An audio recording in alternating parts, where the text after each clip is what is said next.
Yeah, I don't ever remember feeling like this. But I'm out here in these YouTube streets. So I want you to get your fingers. I don't know what you're doing. I want you to right get now, your mouse. I want you to check me out. And I want you to check me out. Get ready to do this. It's the relationship rehab. Like, share, and subscribe. We coming at you live. So come on, let's take a ride. Hit subscribe to United Guns of America. Just click that link and listen up to what I'm telling you. It's the relationship rehab. Click that link right now. You know what I'm saying? It's your boy Brian Redmond, and I just want y'all to subscribe to my channel. You know what I'm saying? I want you to let me know what you think. I'm gonna talk about some things, you can talk about some things, and we can do our thing. You know what I'm saying? I mean, it's all about having a conversation, right? I mean, if we can't talk to each other, then, I mean, what are we really here for? I want y'all to be able to just come over to my channel, talk to me about what's going on with you, and I can tell you what's going on with me, and we can build some things, you know what I'm saying? That's all about growth, baby. So click that link, go ahead and swipe on your phone, whatever you gotta do. Share my content. It's just get me out here, baby. Cause we just talking, you know what I'm saying? It's like, I like doing what I'm doing because it's about the people. It's about us having a conversation with each other. It's about us discussing whatever needs to be discussed. And on these YouTube streets, this is the best place to do it, baby. Like, share, subscribe. That's right. Click the link. Click the link. Yeah. I just want to say thank you to everybody that's out here that's already subscribed. You know what I'm saying? Cause y'all ain't the first one, and y'all ain't the last one. So I just want to give a shout out to everybody that click the link, that click the share, and then subscribe to your boy. Cause we gon' grow this thing together, baby. Relationship rehabbing, United Guns of America. To the world, blow up, baby. Yeah. Click the link, baby. Click the link, baby. Yeah. Hey, I just wanted to send a shout out to all y'all. I love y'all. That's why I do this. It's for the love of us, baby. I appreciate all of y'all. Ooh, we gon' do this thing. We gon' do this thing right here, baby. Hey, look, if you at a computer right now, just go ahead and click your link. What else you got to lose, baby? Tell me what you think. Hit the comment section. You can jump on the live panel. We do it all here. That's what it's all about. So come holler at your boy. I've been doing this for years, but I just got onto this YouTube thing. So hey, let's see what it do and where it can go. To United Guns of America. Just click the link and listen up to what I'm telling you, telling you.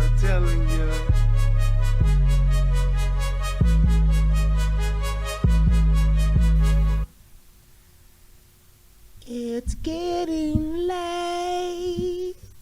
Why you gotta be here beside me, watching, needing, wanting me.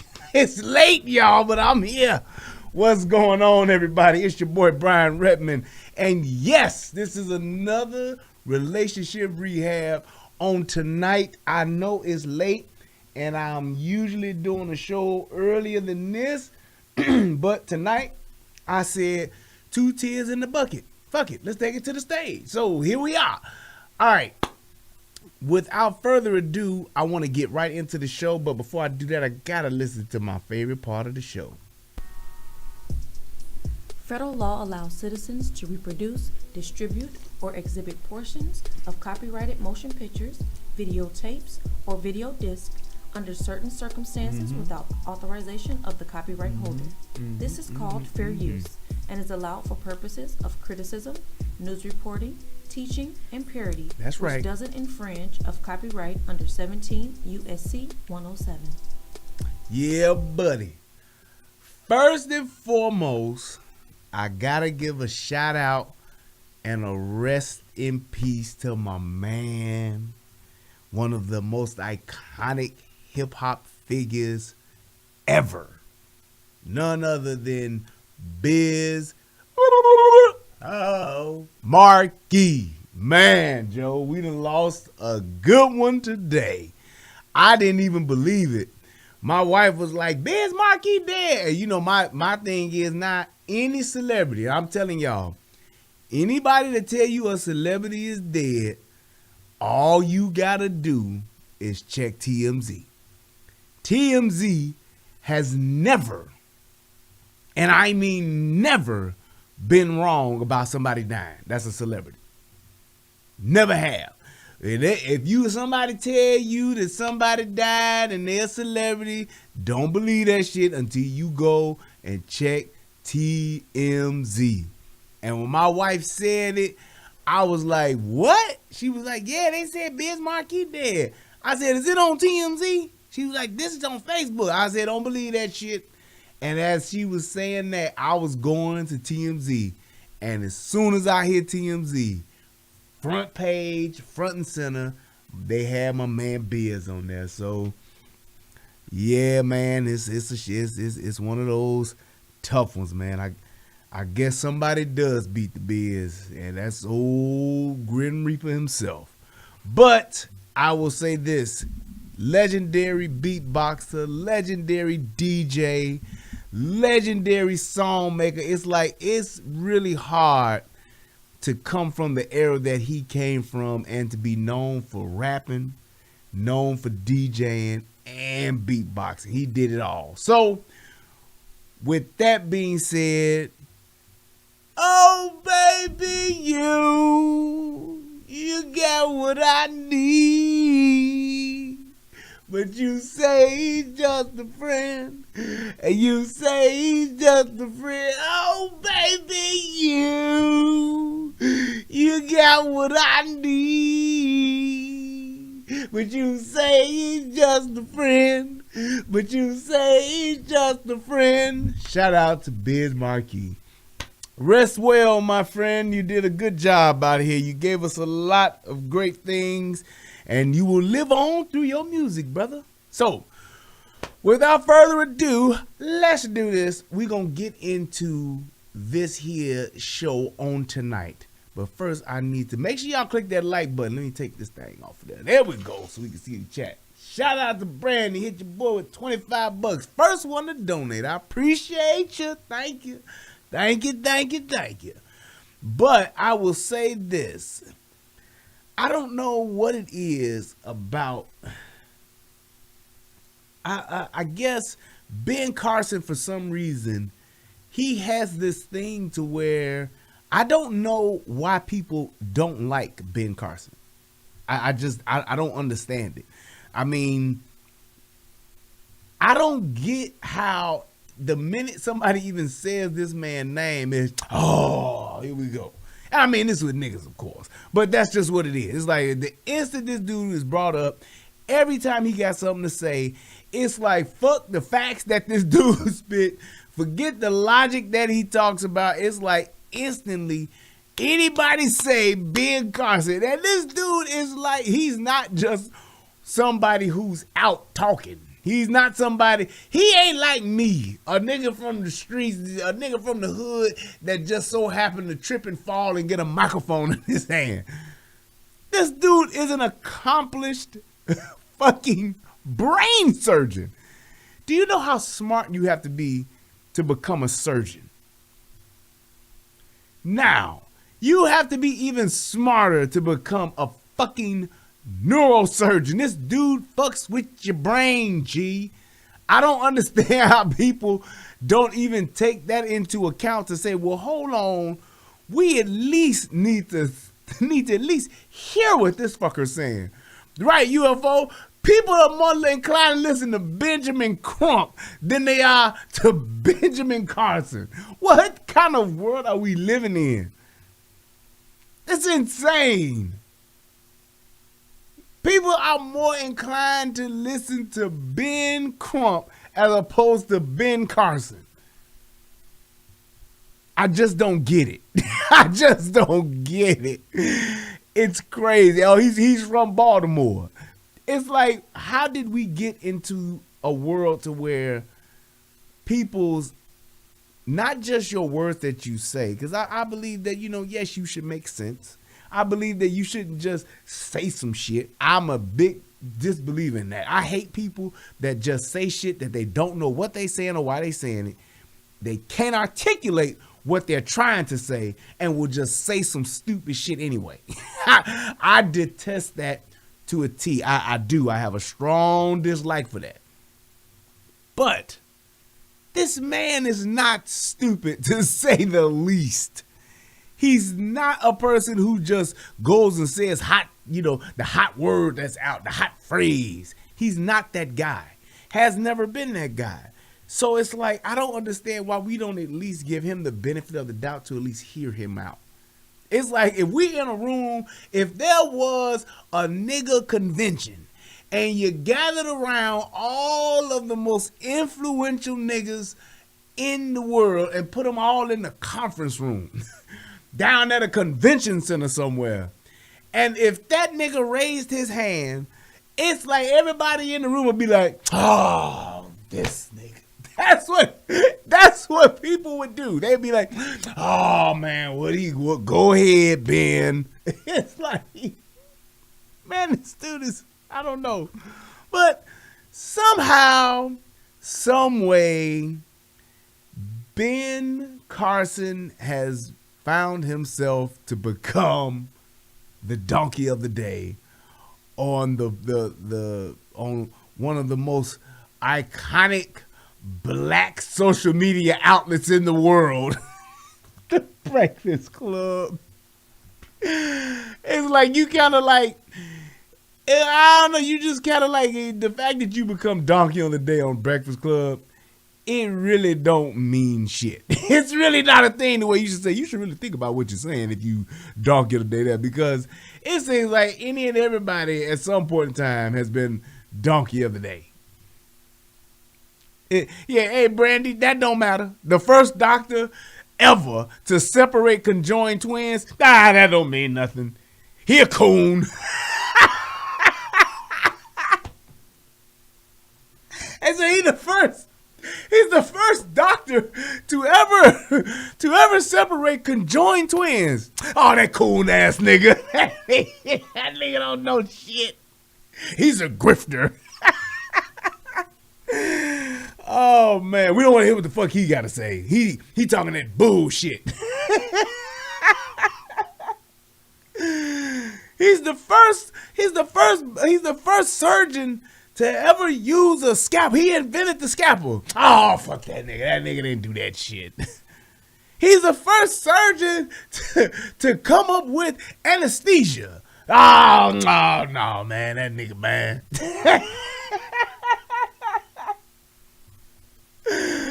Oh man, it's like it don't matter.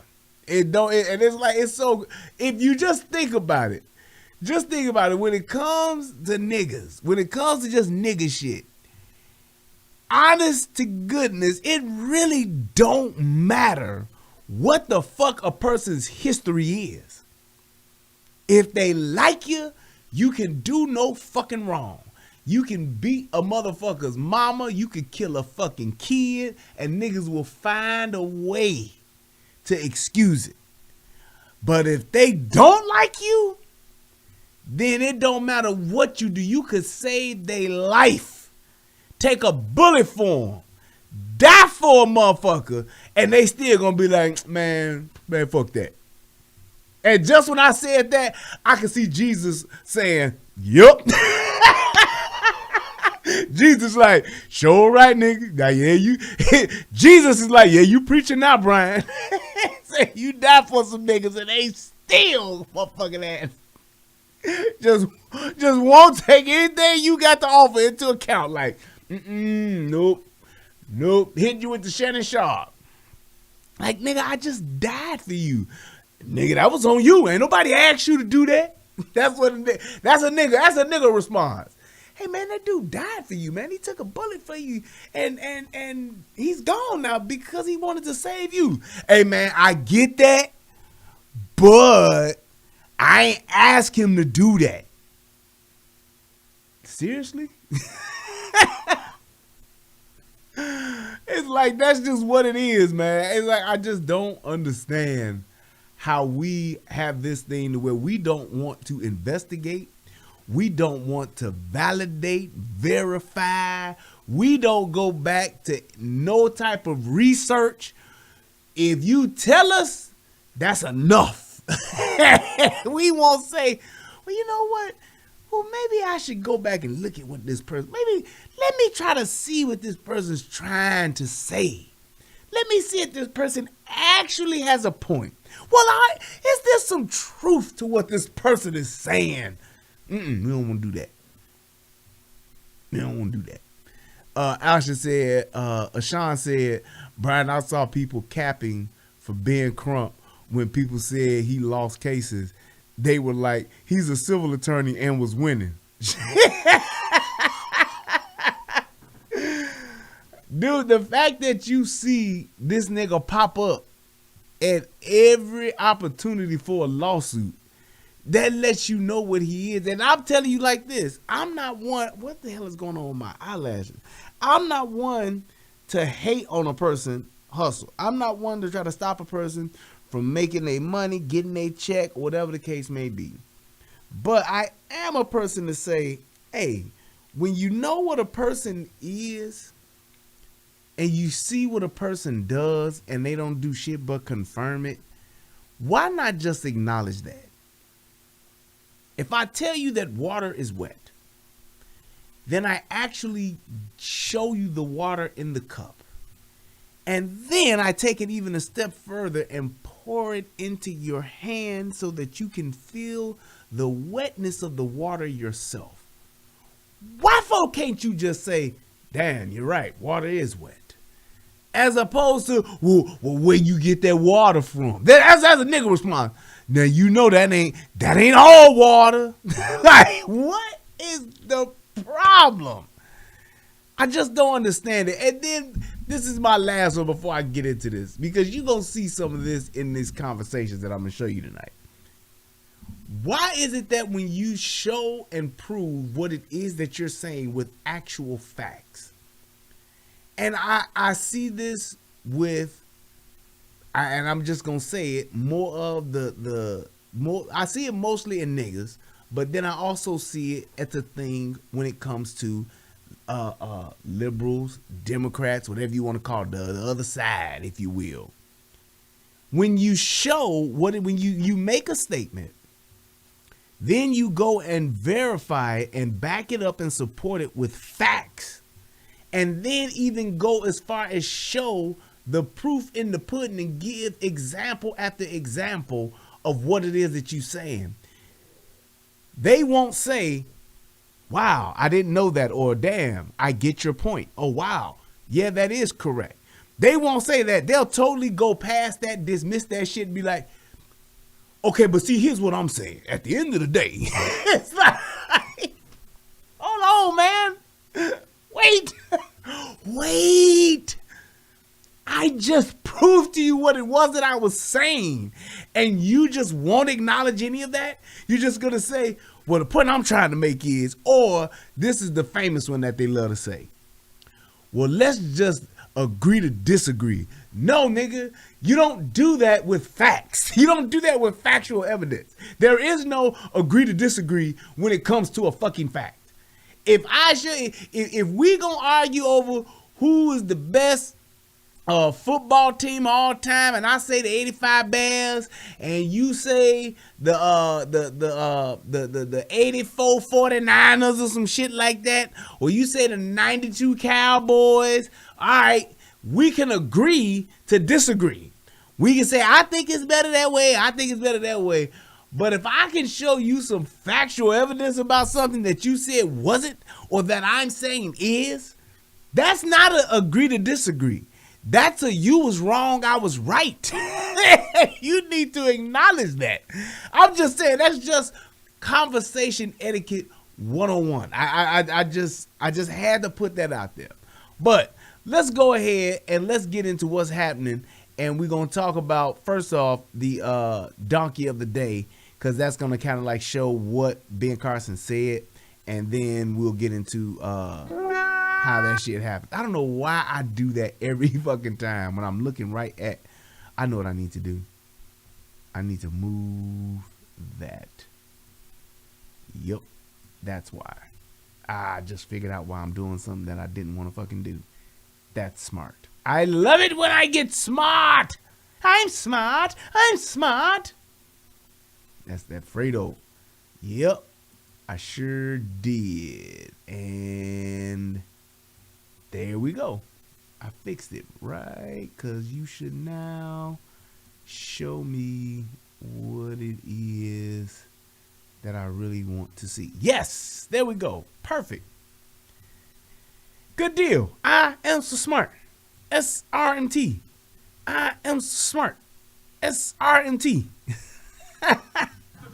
Up, bitches. All right, Charlene, please tell me. Man, shut your ass up. Jesus Christ. All right, Donkey of the Day for Monday, July 12th goes to former Housing and Urban Development Secretary Ben Carson. See, yesterday at the Conservative Political Action Conference, Ben Carson suggested that the government coming along and taking care of all black people's needs hurt black communities more than slavery did. I repeat, Ben Carson said the government coming along and taking care of all black people's needs hurt black communities more than slavery did. Mama! Uncle Ben been drinking again. Let's go to Fox Nation for the report, please. Well, when you look at what the black community has been through, go all the way back to slavery. It was the family, the strong family units, and the faith in God that got people through that. They got people through Jim Crow, through severe segregation, through all the difficulties. But what really had a negative impact was when the government came along and said, there, you poor little thing. I'm going to take care of all your needs.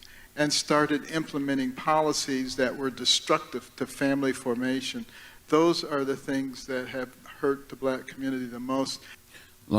Now, if you just take a half a second to hear what he said he compared what the government did as far as, what do they call it? Title IV, Section 8, WIC, all of the free shit that the government gave black folks with conditions.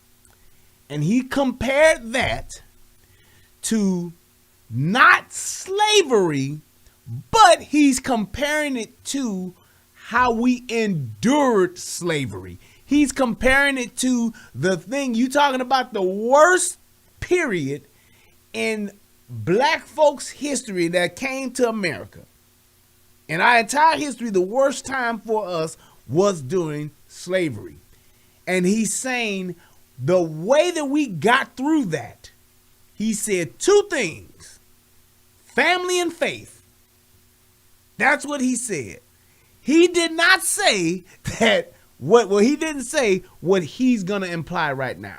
And that's why it's like, I don't understand why people who are on a platform, and I get it, we can all misinterpret, we can all misspeak. But when you actually like just don't want to listen to what a fucker is, a word someone is saying, it's like, then now I just gotta, I gotta discredit what you're trying to say and what you're trying to do, because you're not actually even taking the words and then giving some type of breakdown to what it is you think you're interpreting. So let's live with what this nigga here say. Who put the mayonnaise in the Nutella jar? Damn it, Dr. Ben, when the hell did America ever take care of the needs of black people? I missed that part. When did that happen? When did the government ever take care of the needs of black people?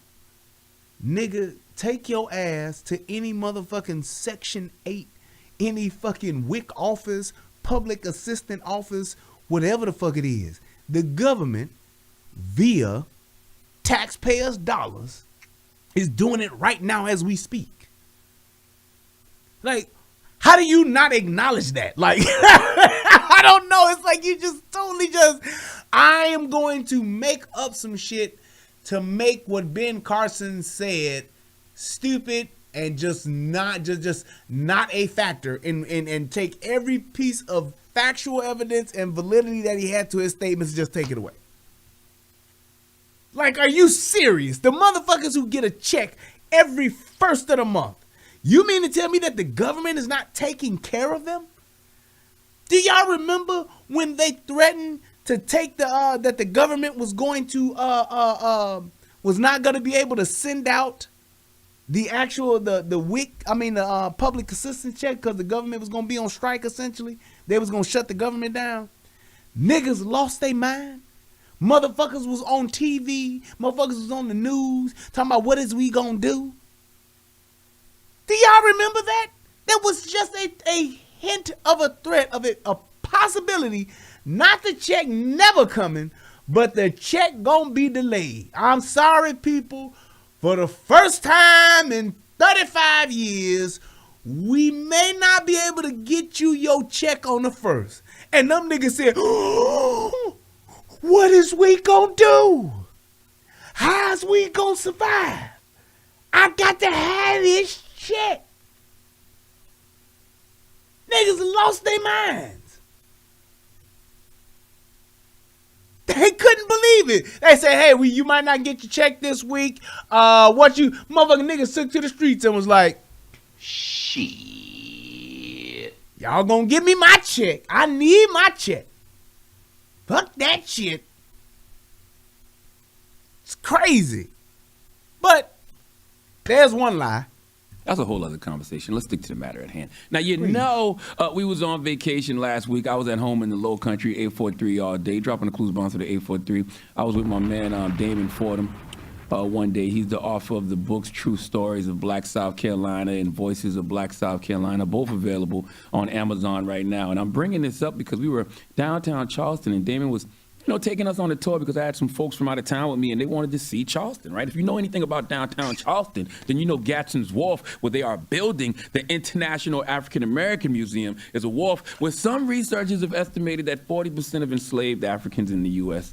Came right through there. Okay, yes, researchers say it was the first destination for an estimated 100,000 enslaved Africans. So downtown Charleston, Charleston in general knows a thing or two, or 100,000 about slavery. So yes, there's a lot in regards to slavery that's fresh on my mind. And I don't claim to be the highest grade of weed in the dispensary, nor am I the strongest avenger, but I have enough damn sense to know that Nigga, you are not an avenger at all. Fuck the strongest avenger. You're not an avenger at all. What are you talking about, sir?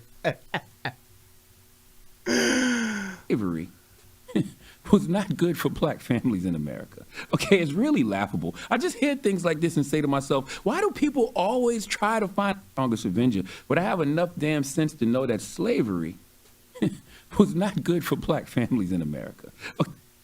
Did he at any point in time even come close to saying that?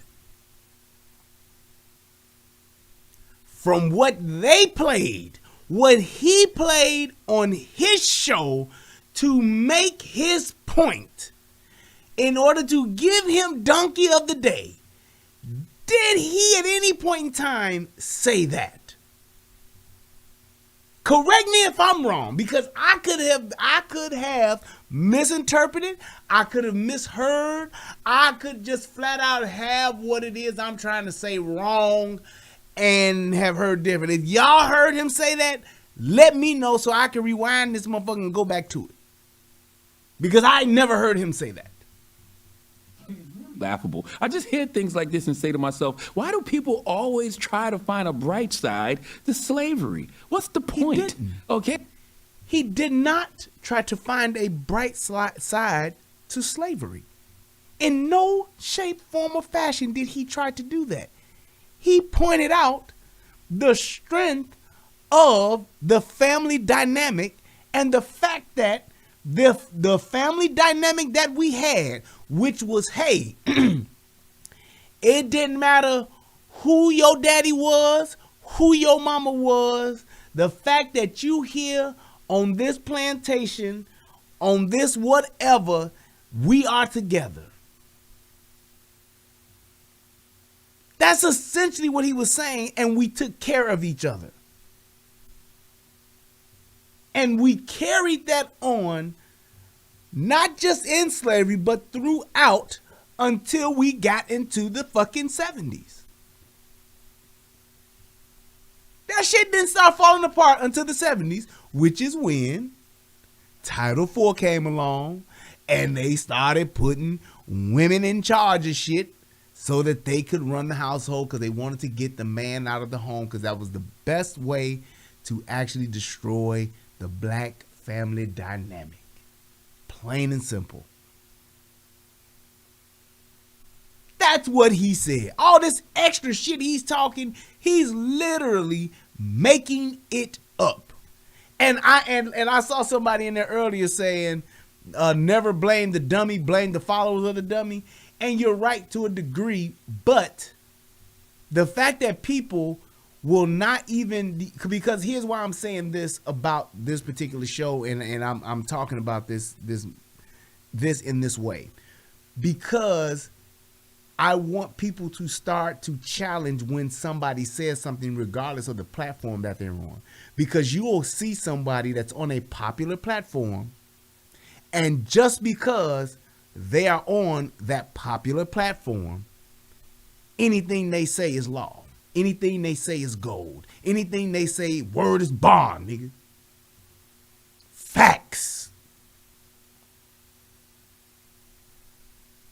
Just saying, you say anything, and a motherfucker, yeah, that's preach, brother. Mama's cooking, brother. He dropping facts. It should not be that way. If you make a great point, cool. Get your kudos, hell yeah, go ahead. But if you're saying something or making a statement and nobody's even willing to say, sounds good, but let me just verify that.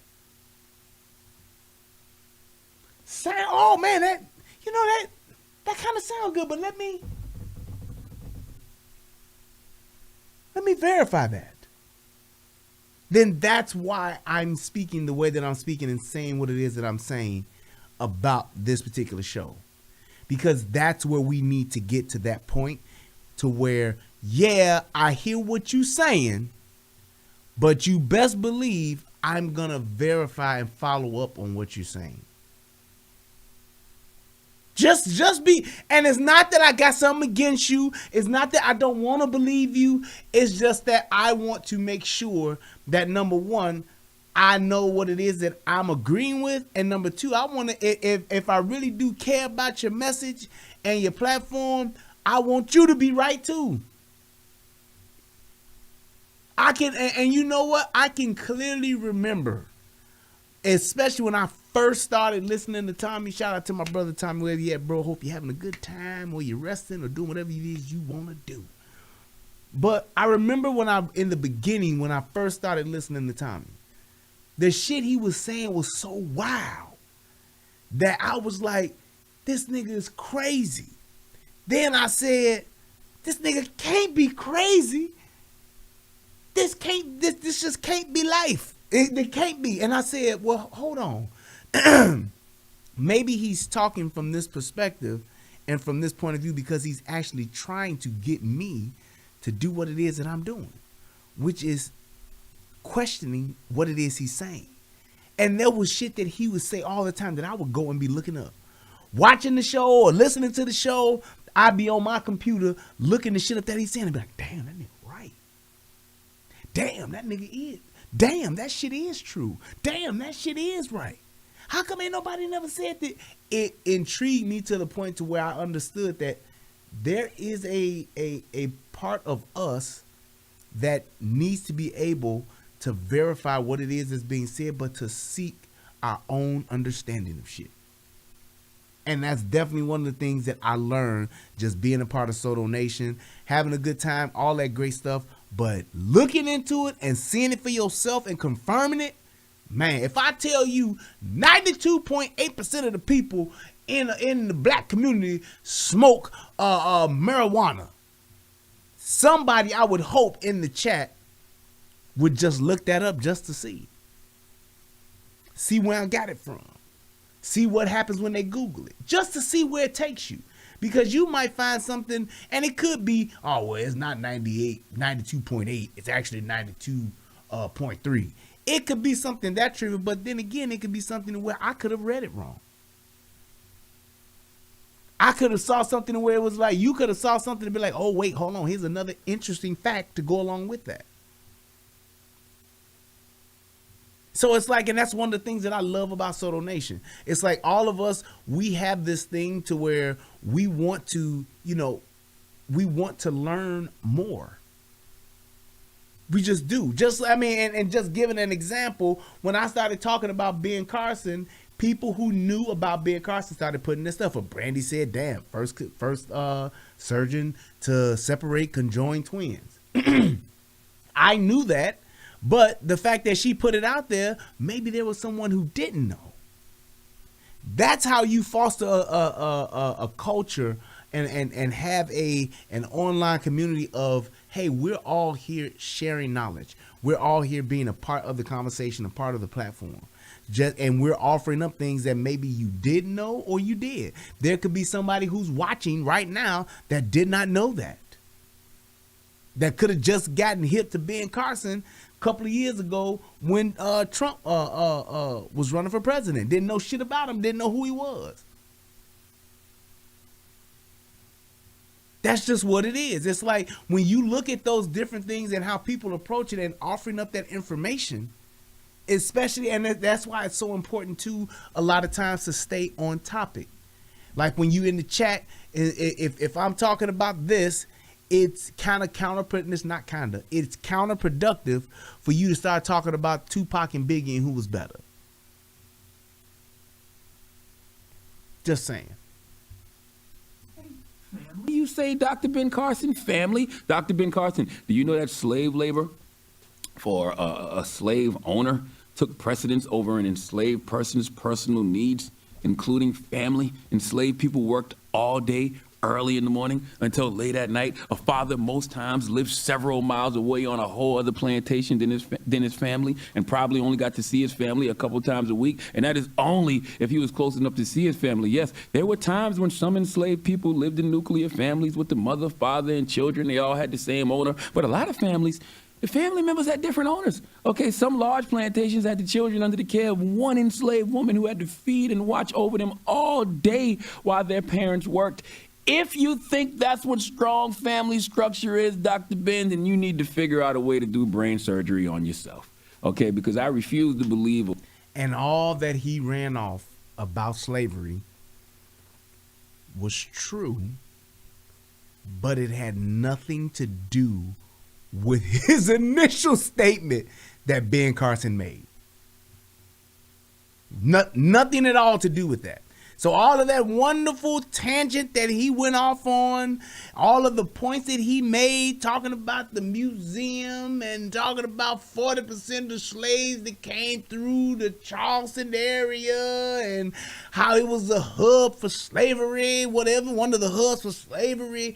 All of that stuff he ran off. The black man had to could only see his family if he was lucky.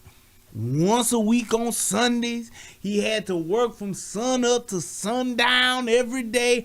All of that said nothing about, or was in contradiction to, the point that he made about the family dynamic then compared to the family dynamic now.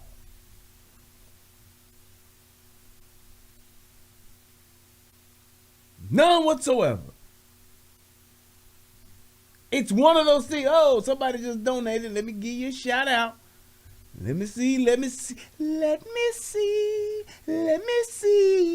Shout out to Glenda Smiles. Hit your boy with a $20 donation. I appreciate you. Always refreshing to listen to you. I learned something new during every broadcast. My husband enjoys your work too. That's what's up. Which speaks volumes because he can't stand Tommy. Tommy is an acquired taste. He's like a fine wine where you got to really know wine in order to really appreciate him. But it's all good. I appreciate that, but thank you so much for the donation. Thank you. Well-read, educated man like yourself haven't read stories about, babies being ripped from the arms of mothers at slave auctions. Dr. Ben, listen, you don't even have to read. There's an exhibit at the Smithsonian Museum of African American History and Culture which documents the tragic U.S. history of enslaved children being separated from their enslaved parents. Okay, enslaved mothers and fathers lived with the constant fear that they or their children might be sold away. Okay, Susan Hamilton, who witnessed the slave auction, said, And I wonder who's writing. I don't know, but I don't think that he writes these things. I really don't. And you know what I've noticed too is here's why I say that, because it's like he reads these statements and it's like it seems like one of those things where he's reading the statement, but it's not something that he really wrote. So he's kind of just it's kind of like no passion, there's no authenticity in it. And it's like he's kind of like just saying something. Excuse me. And I don't know if it's just something where he tells somebody to say, hey, here's what I kind of want to say, and they write it, and then he just reads it. But every time that he like speaks off the cuff, or he just speaks from the heart, he always makes an idiot of himself, which is why I believe that's why he does this, which is better for him in the long run. But it's like, I don't understand how, he's the one that reads these statements every single day. They do the show, and it's like nothing really, I guess, that's about him or from him, and it comes off to me. That's just my perception of it. I just don't get any type of authenticity from him at all. What did he say? Made a brain surgeon head of Hood and Surgeon General. I don't know what that means. What year was that? He forgot to mention first slave owner was black. Man, let me tell y'all something. You talking about somebody who was kind of a history buff a little bit. It's the thing about slavery is that slavery is it's like slavery is like prostitution. Something that has always been here, always has been, always will be. There is always going to be some form of slavery somewhere in this world. So I don't understand why we think slavery only happened here in America. But that is not the case. Slavery has been all over the world. Every country in this world that is a major power or was a major power at some point in time had some form of slavery. So I don't get to where people I don't understand how that's even a point of contention to say, well, yeah, we were slaves. Yeah, a lot of people was slaves at some point in time. So it's like there isn't a thing to where we were the only ones. Slave is just that. There are different types of slavery, but nonetheless, slavery is slavery. I don't understand how people get so hung up on America's part in slavery, but it's like, and just like how people always talk about so much, and I hear this all the time, how they talk about, yeah, they came and took us from Africa. How could somebody that didn't come to a land and just didn't go into the land, but literally came up maybe a little half mile or mile on shore and just found a bunch of slaves, a bunch of niggas that was just living on the beach? No. That was a deal. Slavery was a deal. It was a business transaction. Hey, we got these niggas over here. Y'all can take these niggas and y'all can go on, do what y'all gonna do. Give us what y'all got. We make an exchange. Hey, there we go. But what a lot of people don't realize is that window of the slave trade, that trade triangle, where they was coming to get niggas and taking niggas back over, that only went on for a little while. But then the whole breeding farms is where slavery like kicked into high gear. That's where they stepped on the gas. It's like if you become it's like becoming a cow farmer or something like that. It's like, yeah, you want to get you some cows from here and there, but once you get you a nice stable together, then you gonna make them cows yourself, as opposed to making that long ass journey going over to Africa every other month to bring back a bunch of slaves, and you gonna lose such a high percentage of those slaves from the time you leave the shore to the time you get to your shore. Slaves fight, slaves revolt, slaves die, they get sick, all kind of shit happens. So that's why once they got so many over here, they actually got into the whole breeding aspect of it. I'm going to take this strongest male, this strongest female, and breed them. That's what it was. So it's like, that's a part. And actually, I want to say it's Baltimore that had one of the, if not the largest breeding farm in the country, if I'm not mistaken. But I believe that area, Baltimore and the Maryland area, was known for its breeding farms. But that's a whole nother story. That's a whole nother conversation for a day. Just wanted to throw that little fun fact out there for you. In a 1938 interview that people were always dying from a broken heart because night and day you could hear men and women screaming because mothers and fathers and sisters and brothers were being taken without warning. I remember when the African American Research Collaborative tweeted out official U.S. policy until 1865, rip black children from their parents. From 1870 to 1970, rip Native American. Did he say from 1870 to 1970? Let me try to hear that again, make sure I heard him right. Day you could hear men and women screaming because mothers and fathers and sisters and brothers were being taken without warning. I remember when the African American Research Collaborative tweeted out official U.S. policy until 1865, rip black children from their parents. From 1870 to 1970, rip Native American children. Now, I was born in 1974. I'm 47. It's the year of the AK for me. I was born in 74. Where is he talking about that children were getting ripped from parents in the 70s, 1970, 1960, 1950? Where is it? And only reason why I'm saying, ask me. I mean, only reason why I'm saying is because it's like, correct me if I'm wrong, because there could be some data out there, some information that I'm not privy to, but I've never heard that. I've never heard of black children being ripped away. Now in the 1870s, I'm going to give you that one. 1878, 1888, 1889, 1908. Hey man, that was probably going on. 1915, yep. 1970 though? Where was this happening? But it goes back to my point. Sometimes motherfuckers just say shit to support their narrative. Because and like Chris V said, well, he stated that's 100 years. That's what they wanted to drive home. From 1870 to 1970. Throw that in there real quick to make it say that's 100 years.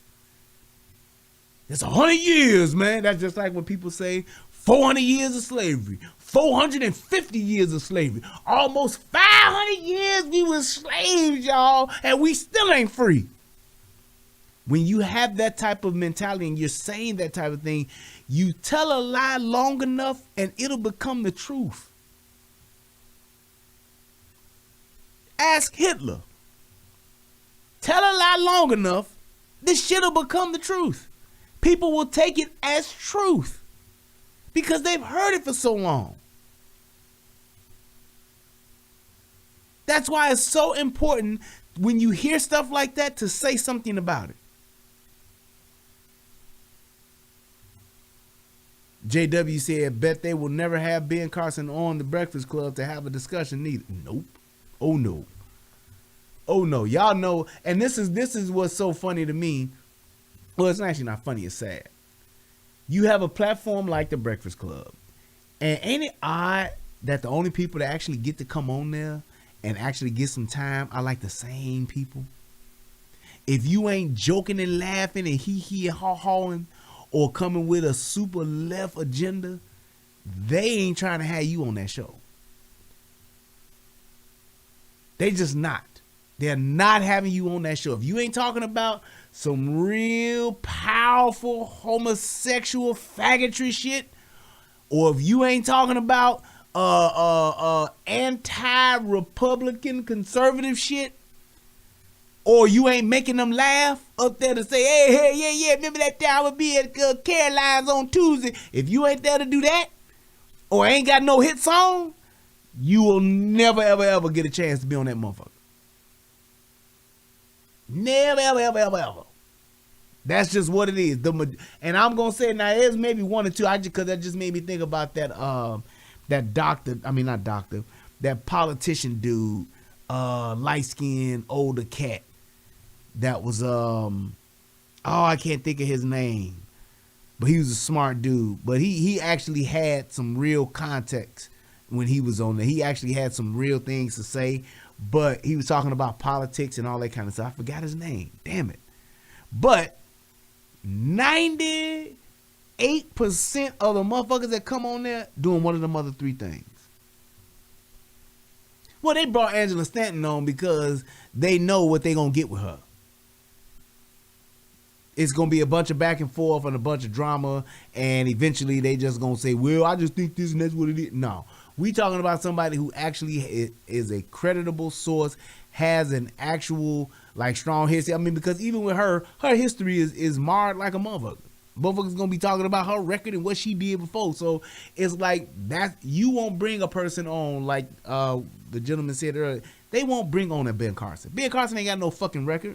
Ben Carson ain't got no fuck shit. Yeah, Claude Anderson. That's it. Yes, sir. Thank you, Pendy. Angry Man. But they ain't gonna bring on no motherfucker like that. Claude Anderson, I didn't agree with everything he said, but he definitely had some really good shit to say. He had some good context in what he was saying. I liked it. But they won't bring on people that are on the left. I mean, that are on the right side. If you ain't on their side, they ain't really trying to fuck with you like that. And think about the people who come on there consistently. The repeat guests. Just think about it. So it's like, to me, it's like to have something like this, a platform like that, and to not say you got to be all for one or all for the other. I'm just saying, why wouldn't you mix it up a little bit to have other people on there? Just saying. If what you saying is so true and what you saying is, oh, my man Antoine Roundtree done joined. You on a new level, brother. Thank you. I'm on a new level. I'm on it. I'm on a new level. I'm on it. I'm on a new level. I'm on it. I'm on a new level. I'm on a new. Thank you, Antoine. I appreciate you, man. Appreciate you. But that's all I'm saying. It's like we especially if we trying to help. Yeah, it was Dr. Claude Anderson. We especially if we're trying to help each other, uplift the black community, then we should definitely be the ones that should be the most diverse.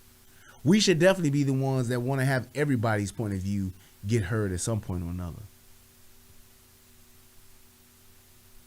That's all. That's all I'm saying.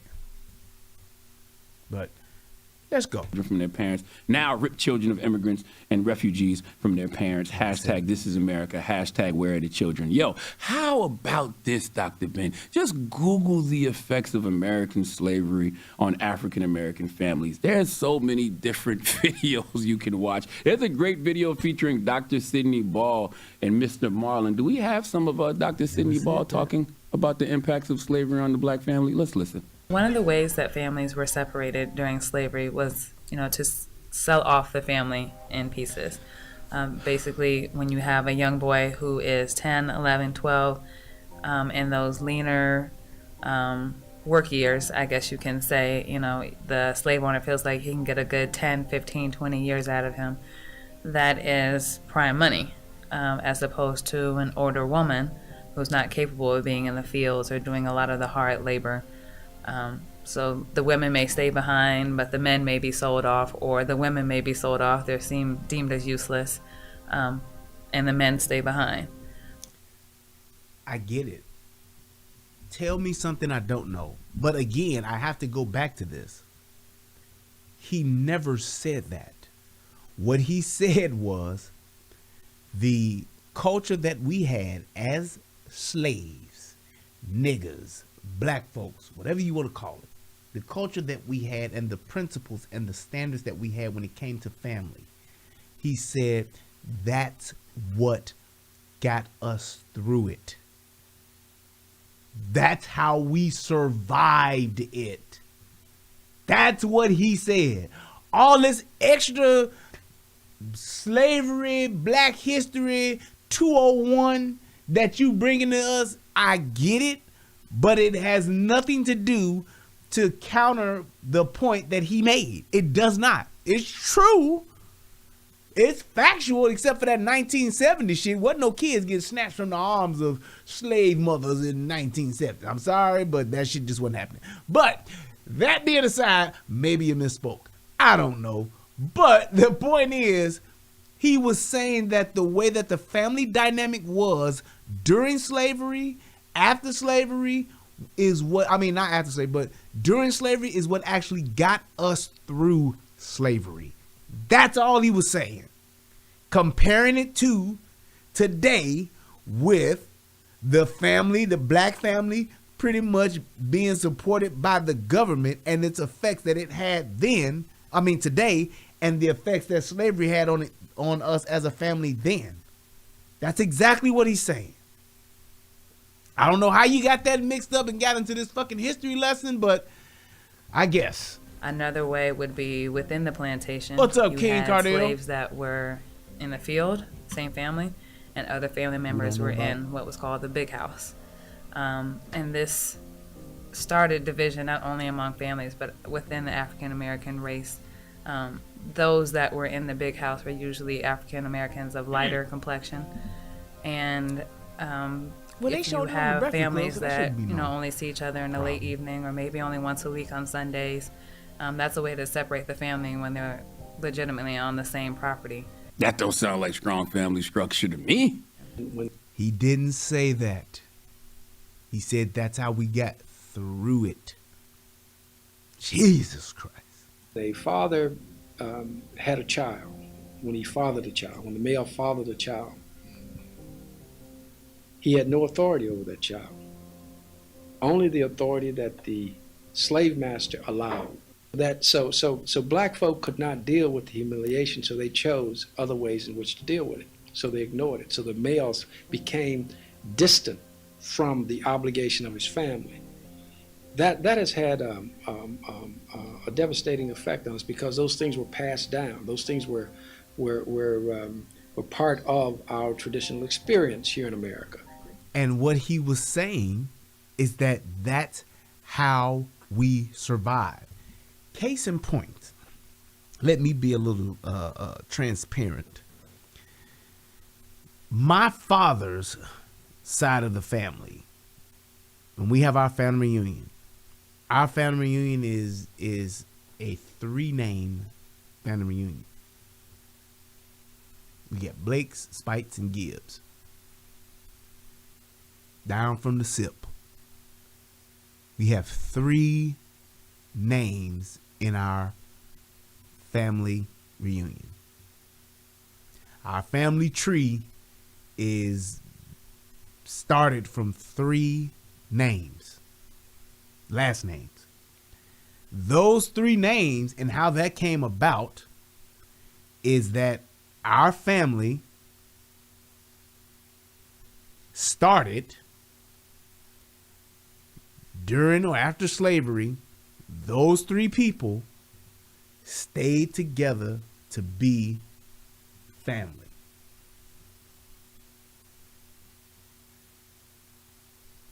They stayed together to be family. They stayed together and created a family, and a family tree, the family, all of that shit came from those 3 people who stayed together. Case in point. Now, there's a little incest in there over the years somewhere, some fucking cousins and all that shit. I get it.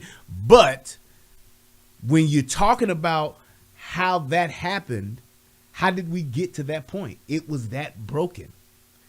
And the thing is, how we looked at family, how we cared about family, the morals and values and principles of family is what kept us together to get through that. That's it, and that's all. That's all he was saying. But yes, it's blurry because that's how I paused it. It only hurts when you lie. It's paused, so that's why it looks blurry, sir or ma'am.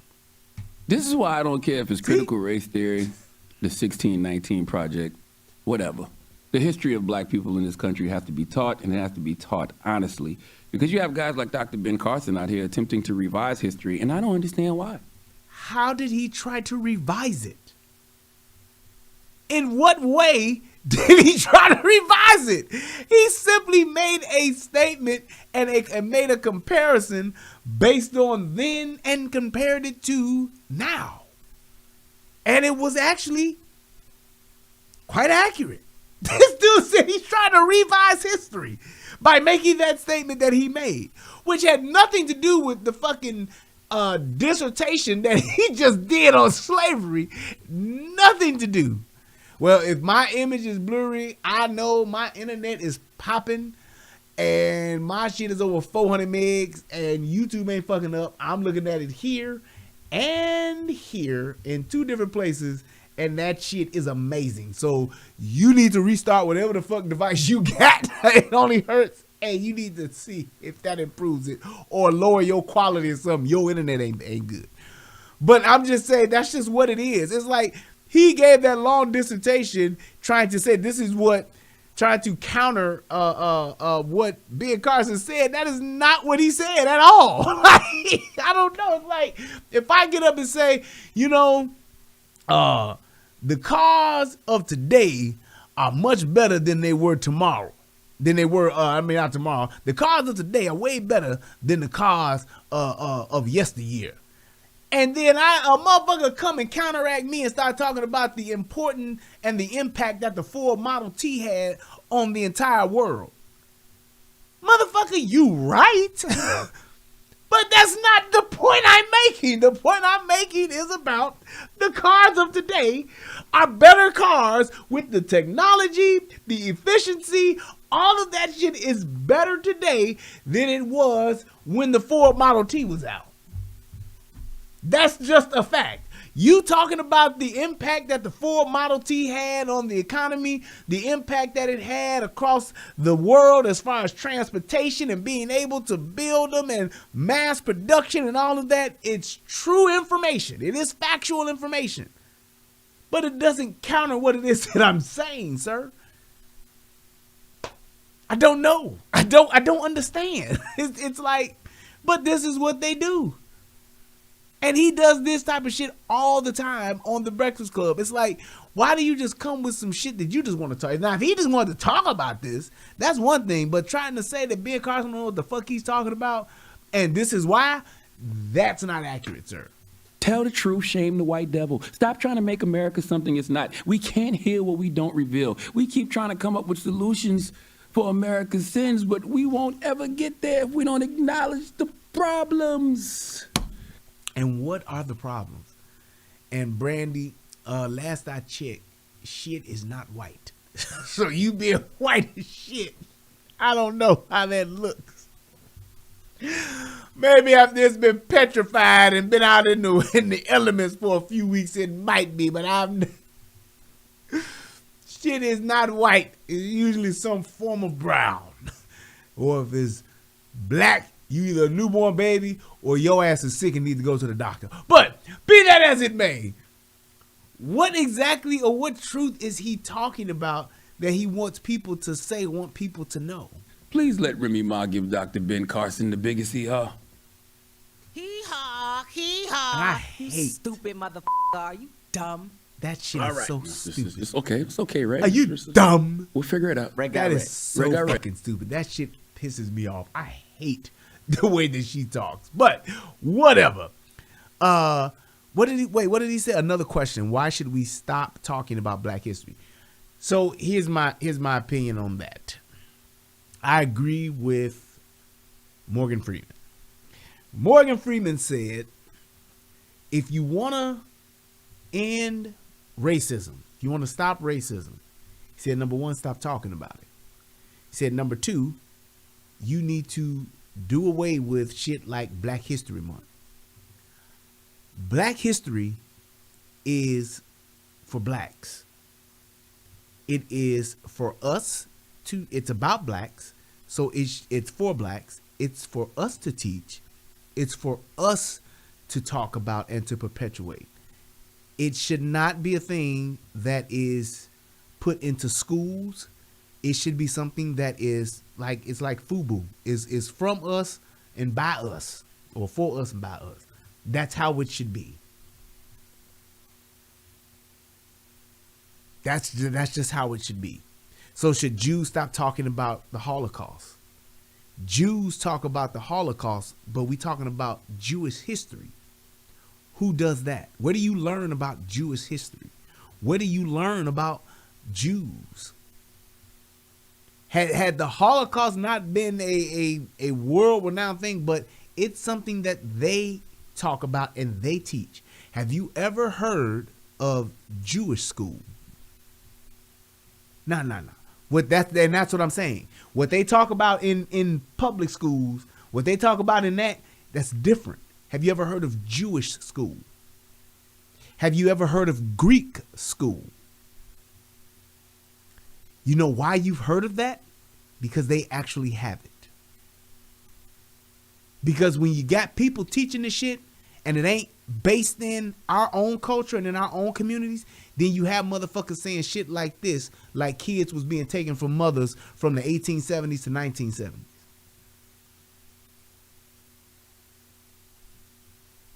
That's the reason why. So that's why we should stop. We don't need to have a Black History Month.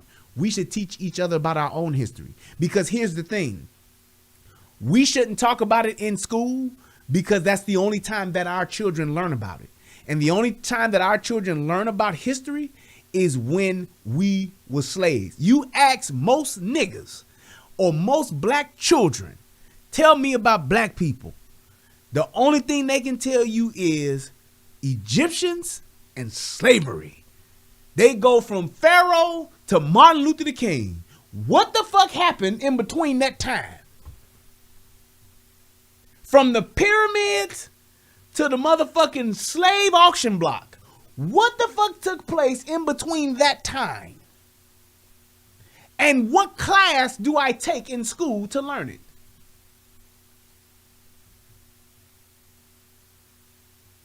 You get my point now, Tito? That's why. When you go into with Jews and Greeks and Asians and all, they teach their own shit to their own so that it won't get perverted. Yeah, you can hear about the Holocaust. Yeah, every now and again you'll get a Schindler's List.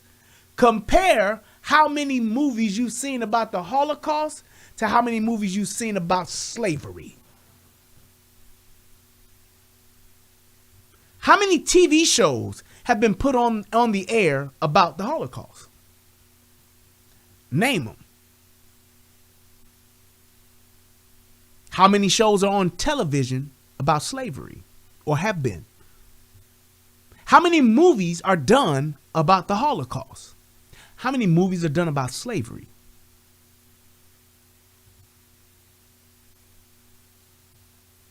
So we should demand that it is included in American history? No. American history is American history. If it's something that happened in America and is about history, that's when it should be talked about. However, our history shouldn't matter what the fuck they teaching in school. Our history is our own. We should be teaching it to our own. You understand that? Jewish people don't give a flying fuck about who learns about their heritage because they teach it to their own. Now, if you inquire about it or if you talking shit about it, they gonna correct you. But they don't go out saying you should be able to know everything that we do and everything that we say and know what all this stuff means. They don't do that because they teach it to their own.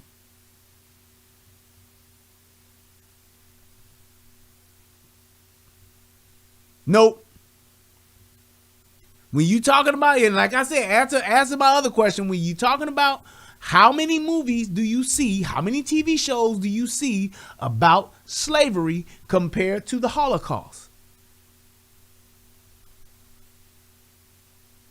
It's ridiculous because they're indoctrinating you using media to keep that at the forefront of your mind. Niggas think that we started out as slaves.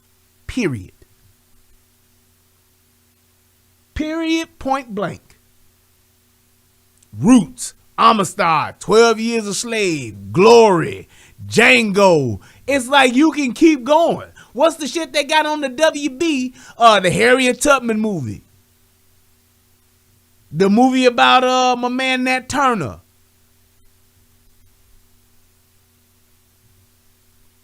When you talking about that shit, that's one thing. But here's the point though. Many states are making Holocaust history mandatory in school. I'm fine with that. But that's not it. Do you understand that? Jews don't just sit back and talk about the Holocaust. They don't just teach their children about the Holocaust. They teach their children about their history. They go all the way back and trace their lineage back to Adam. That's the difference. Now they talk about it so that you will never forget it. I get that. You tell me, like somebody just put in there, how many niggas know about Mansa Musa? Color Purple. Thank you. There go another one. Underground. That's the name of it. Thank you.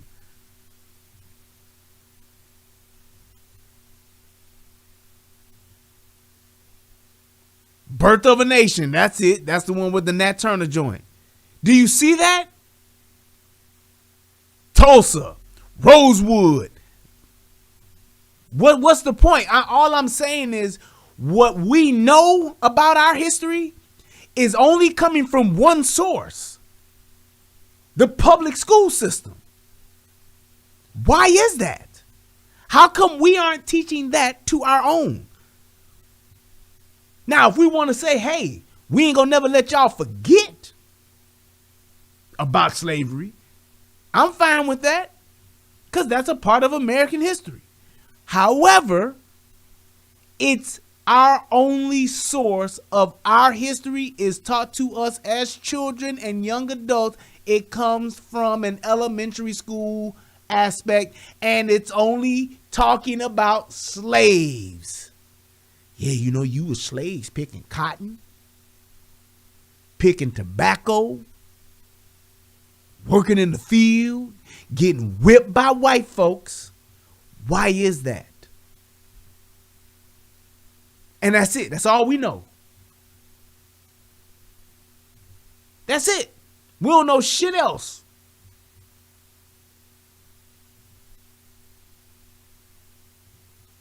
We don't know shit else.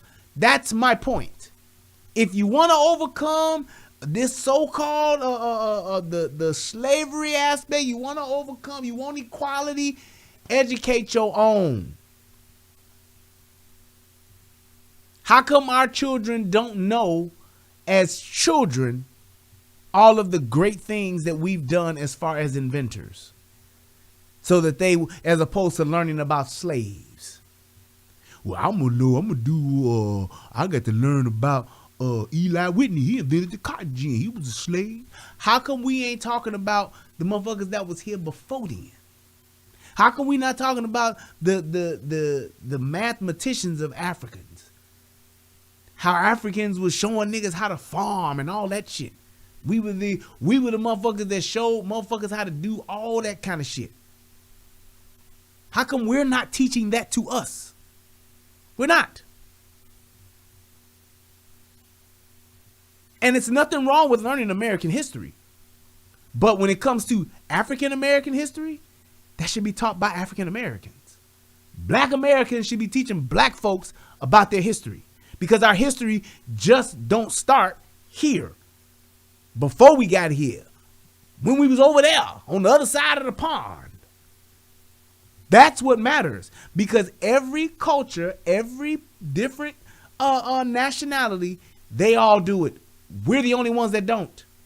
When you look at them Latinos, what do they have? All that Aztec, Inca shit, all that La Raza shit, all that shit comes from the Aztec and Mayan culture. They keep that shit alive and they teach that. The golden eagles and all that shit flying over the Aztec pyramids and all of that shit. That's taught from them. Shout out to my man on Murder. Hit me with $10. Said, keep up the good work, bro. I'm trying, man. That's all it is. But what do? We want to harp on we should get the talk about the 12 years a slave. He was one of the ones that was free. Or we talk about the Amistad. Give us free. And even in Amistad, that nigga reading the Bible was like, there's even another group of people that will suffer more than us. Talking about the Jews. It's all a thing, and my thing is this. It's fine. Talk about the things you want to talk about. However, we should be responsible for our own history, our own culture. Like Dev's death insurance, our own heritage, culture, and traditions, our morals and values, all of that shit should come from us, not from the schools. Schools want to talk about bits and pieces of it, fine, but I already got the knowledge. So when your kid is in school and they talking about Martin Luther King and Malcolm X and how we were slaves, and they say, do a report. It's Black History Month. It's the month of February. Do a report on your favorite African American. A kid will come in there with a motherfucker report on Mansa Musa. How about that? That ain't taught. That's all I'm saying. So let's go to this next video real quick because I want to talk about this one. This one was pretty good because I like the way Ben Carson actually got to defend his point. And it was really good. Even though this dude was trying to really just get him on his side of things. And Ben Carson was kicking his ass. So this is from the channel Because Niggas Can't Go. The BNC GOAT Network. That's what this is from. So let's go ahead and see what this dude's talking about. Hold on, let me see. Lewis, that's exactly why Africans were imported into the world, especially the Caribbeans, for their farming skills. Yes. Oh, shout out to, let me see who hit your boy up with a 20 spot. My man Oganda hit your boy with $20. Thank you, man. I appreciate it. Fantastic show, bro. I'm trying, brother. Thank you. Let's see. Alex Haley settled a lawsuit yesterday by acknowledging that his world-renowned book Roots contains some material from a relatively unknown novel about slavery that was published 9 years earlier. I can believe that. We need to big up the heroes and people of our past within the fabric of American history. You ain't getting it, Tito. You just don't get it. So I understand. That's where your mind is. You like talking about slaves, 12 years a slave, 15 years a slave, 50 years a slave. That's where Tito's mind is. Tito Z likes the slavery aspect. He likes the fact of us learning about when white folks was cracking our asses with whips across our back, treating us like fucking concubines and using us as bucks for buck breaking. That's what Tito is saying. We have to have more of that talk. We got to get more of that, man, going, and we teach more of that. All of the other shit that happened before that, we got to talk about when niggas came over here in chains and how we persevered through that alone. Now to CPAC, or the Conservative Political Action Conference. It wrapped up on Sunday. The theme, America Uncanceled, and among the speakers at CPAC, former HUD Secretary Dr. Ben Carson, and he joins us now by phone. Hey, Tito, if we got time in this show, I wouldn't mind doing that. However, you have to be on topic, and you ain't going to come with your own dissertation on what the fuck you want to talk about. As long as it's about this topic, I would be okay with that if we have time. So let me go ahead and work through this, and we'll see where we're at. Shout out to Michael Hill, hit your boy with $5. Appreciate you. And Dr. Carson, as you know, your comments are raising eyebrows, and I'll get to those in just a moment. But first, your former boss, Donald Trump, granting extensive interviews with Michael Wolff, the author, toward the end of his presidency. And Wolff is saying that Donald Trump has convinced himself that he won. And I'll begin with the simple question. Did Donald Trump win? Well, I don't know that we'll ever know the answer to Now, you heard what he said, right? Now, he's on here to be talking about the shit that he said, but he wanted to ask him about it, and Ben didn't dodge it. He was like, all right, let's go ahead and go. I loved how he answered the question. That question, obviously, there were a lot of irregularities, and no one seems to be that interested in solving them. You know, if the election results were legitimate, I would think that it would be in everybody's interest to look at the evidence in an open way, because we need to move Carson, on. can I offer an invitation to you that I offer to everybody that said? And here's my thing. Y'all do know that here's the narrative with the election is this. The narrative with the election from the Democrats, from the guys who won, they're saying that we won, the votes proved it, the ballots were counted, and that's it. We won. So why would you say that we didn't win when we had the ballots that showed that we did? That's not what people are saying. People are saying that Trump won because, yes, you had the ballots and you had the machines to count the ballots configured to do what it is that you wanted to do. So they brought in enough ballots to overflow the election. The machines can be configured, and I know this for a fucking fact. The machine can be configured to where you can tell it how to count votes. That's not the point. The point is that there were people who were dead that were voting, people who voted more than once. There were people that did not have the proper identification that were voting, and the whole mail-in ballot is what allowed them to overflow that system. See, it's different when I can cheat and squeak in 100 votes. Or I could sneak in 500 votes. I mean votes, not votes. Votes. But if I can come up with a way where I can inject hundreds of thousands of votes, then now I can put my finger on the scale and make a difference. See, when you have a tight race where you got like maybe smaller offices that are running against each other, like, you know, like aldermen, you're talking about maybe a mayor in a small city. When you have things like that, then yes, you can do those kind of things to where, hey, a couple of hundred votes here, a couple of hundred votes there. You know, hey, the person won by 800 votes. Votes. Why do I keep saying votes? By 800 votes. You can swing that. But to do a presidential election, that's why they had to do it the way that they did it. The mail-in ballot, because those mail-in ballots were not verified, so we don't know if these people, and it was proven that dead people voted, people that were in convalescent homes that were not coherent voted. There were plenty of people who were able, who they even, I think it was Brandon Tatum. He actually proved how people he knew were able to, could have voted twice. So that's what they're saying. And when you have that with being able to inject hundreds of thousands, tens of thousands of ballots, then yes, that's how you can cheat. Nobody's saying that y'all didn't count all the votes. You can recount the votes as many times as you want to.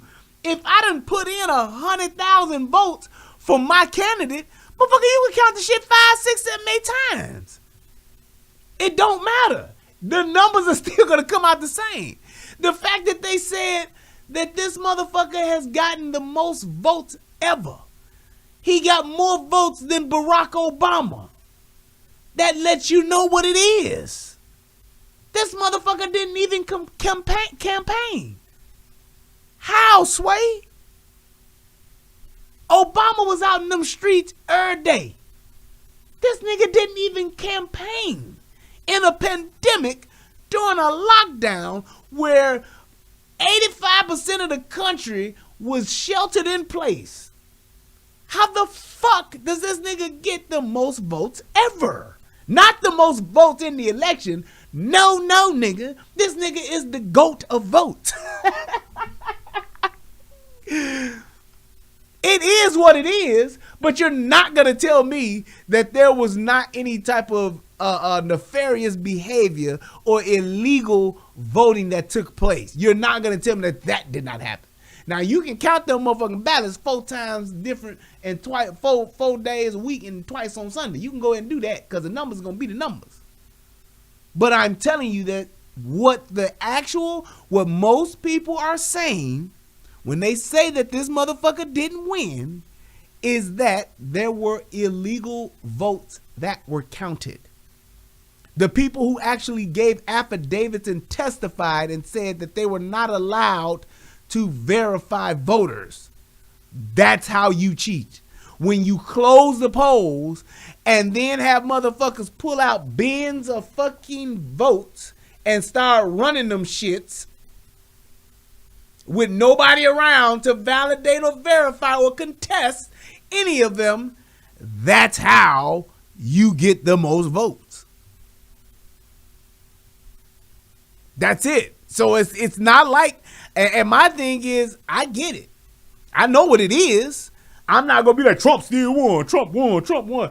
It don't. The fact of the matter is, you can say he didn't win, and I can tell you that y'all motherfuckers cheated. That's all I'm gonna say. I'm not gonna go back and forth. If you look at the different ratio, hey man, I know what cheating looks like.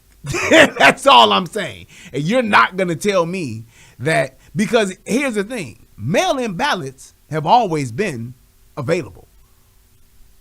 Always. How is it that now we have the most mail-in ballots ever, but we also have the most voters ever? Come on now, buddy.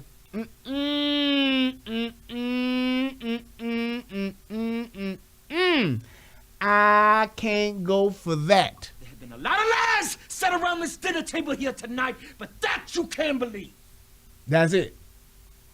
So anybody else that's trying to talk all that shit about, no, you look at the votes, you guys just want to understand it, and you just don't want to do this and do that, I'm going to tell you, you sound like this. It's a damn good old deal, man. I tell you what, $100 a month, man, you get them hookups, you get them old dang tube top jiggling around everywhere and whatnot, man. It's nothing but a damn trash, man.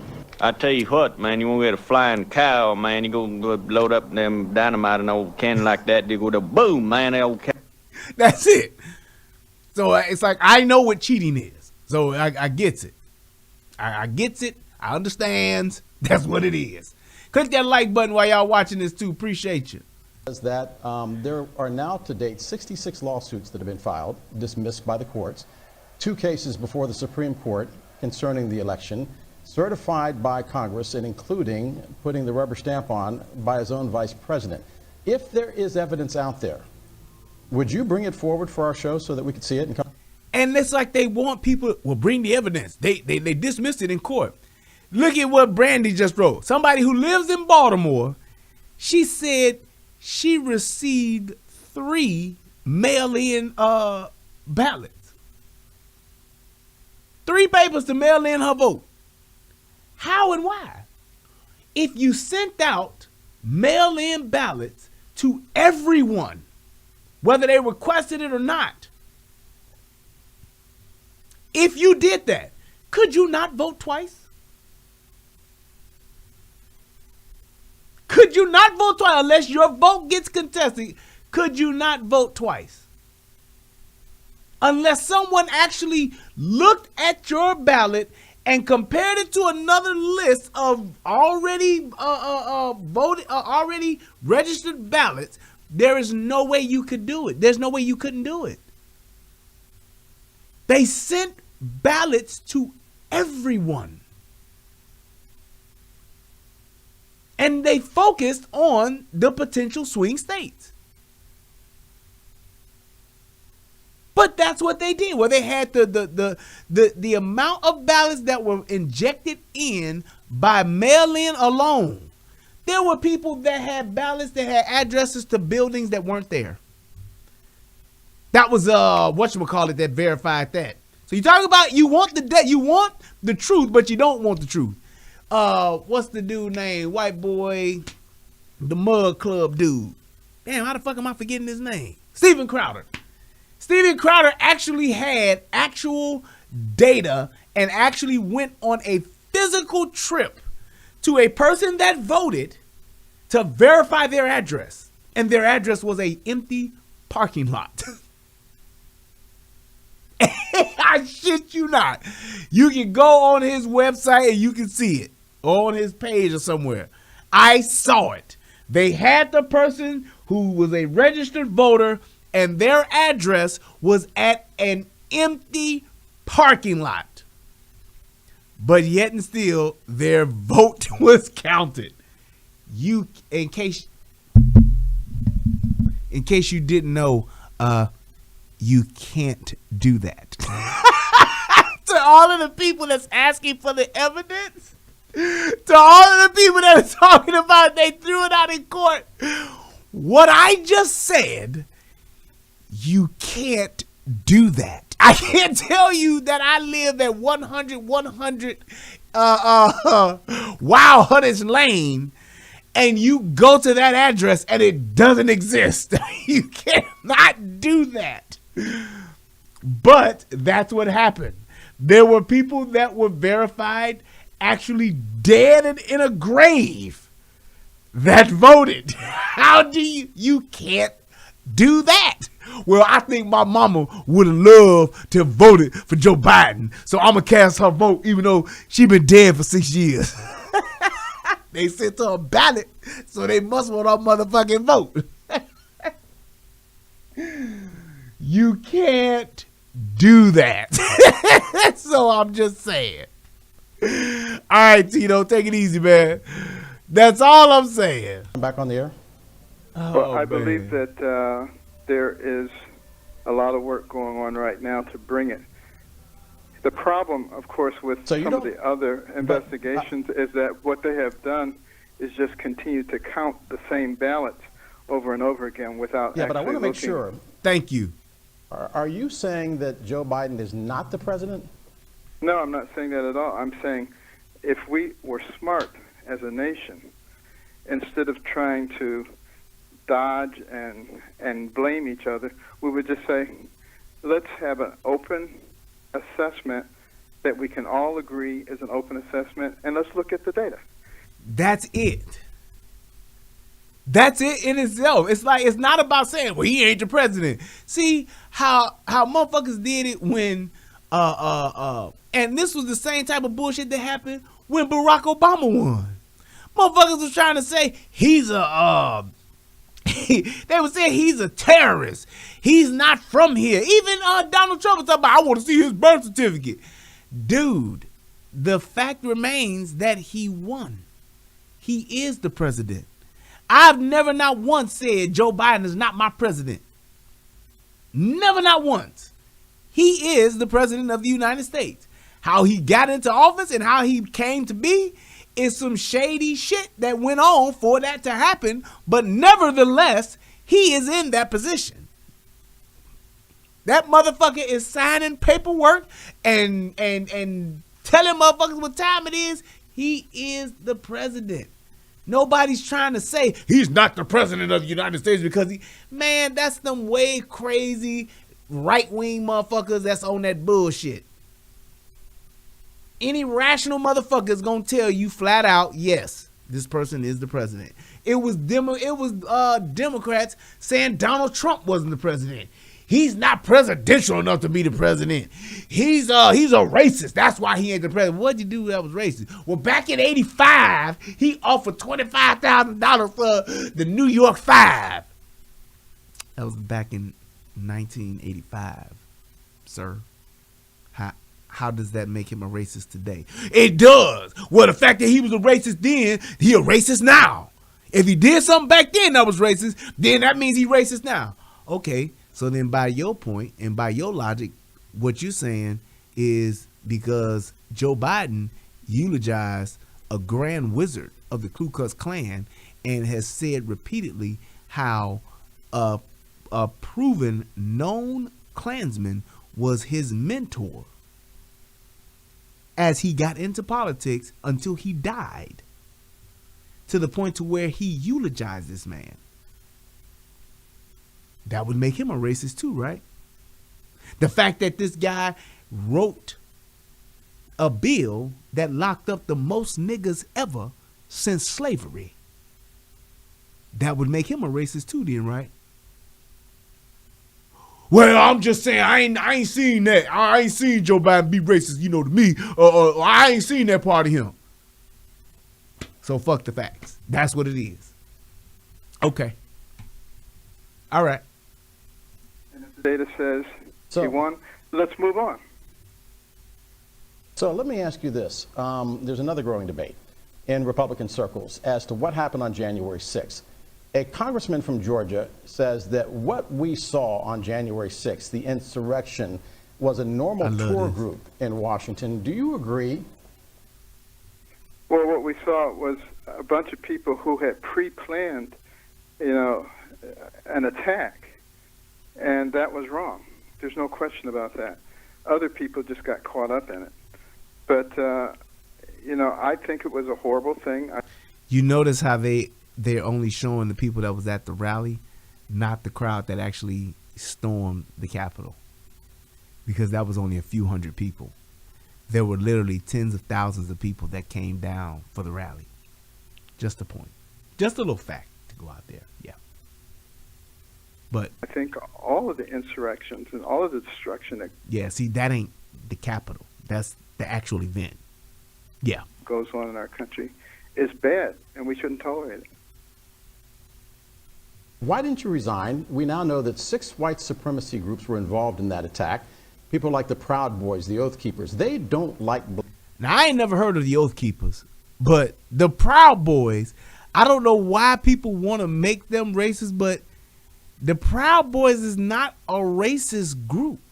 And let me go ahead and make this point, because the white supremacy said what Trump did wasn't racist back then either. Talking about the 85, the Central Park 5 back in 1985. Here's my thing. Does it matter if your president is racist or not? Does it matter if you think that person's a racist, or does it matter if that person does something to you that is racist?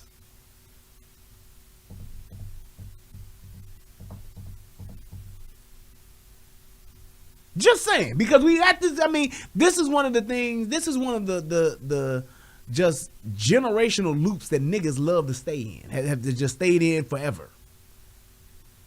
Does it matter if this person is actually racist, or does it matter more if this person actually does something that's racist? Because racist it's a relative term. It's something that it's subjective. It's what you feel in your own heart. Just saying. So how can you, if it's something that is that subjective to where I can say that the way that you looked, or the way, not what you said, but the way you said something could make me feel that you racist. Is it possible that somebody who is not black could just not like niggas, not like black folks? Is that possible? Because I can tell you like this. When you're talking about white people that don't like black people, y'all do know there are Asians that don't like black people. There are Mexicans that don't like black people. And you know what else? I know this is going to be a kicker for some of y'all. There are Africans that don't like black people. The black American not liked by the African. Yes. I'm talking about the brothers from the motherland. The dart spitters. The spear chuckers. The air up there jumpers. The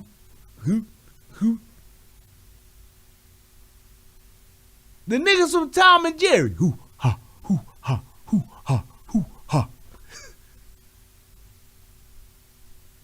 The old man from Arrested Development. Well,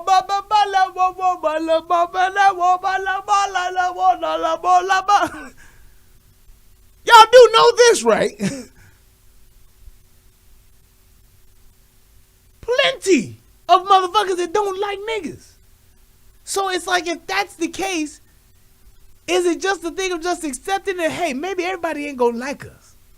However, until you do something to us, nigga, I ain't tripping.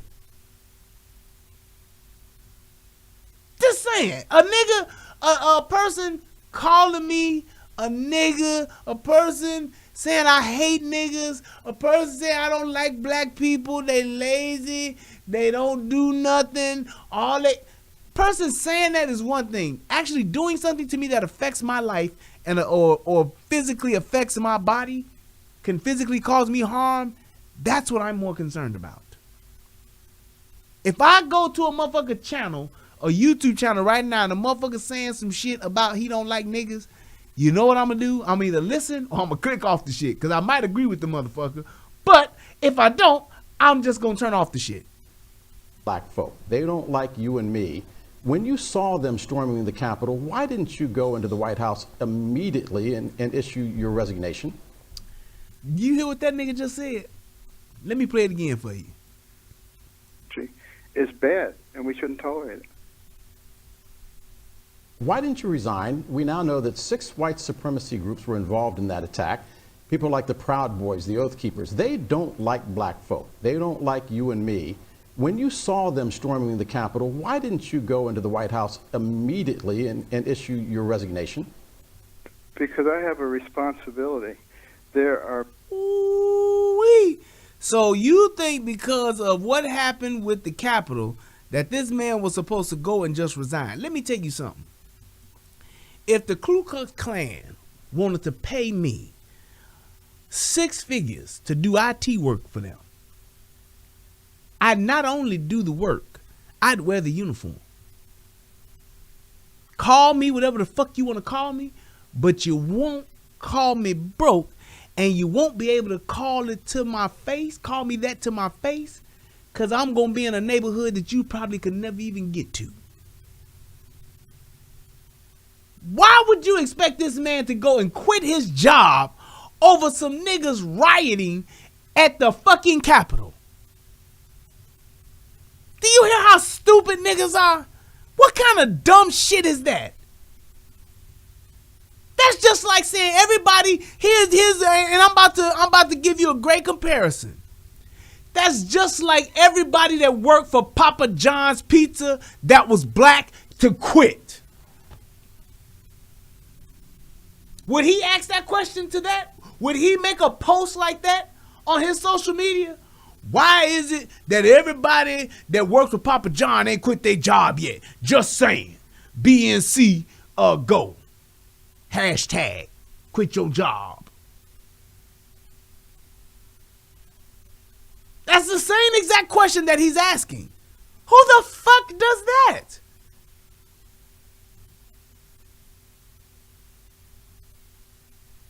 Right, James Grant, another great comparison. Why didn't every woman that worked for Harvey Weinstein of the Weinstein Group resign?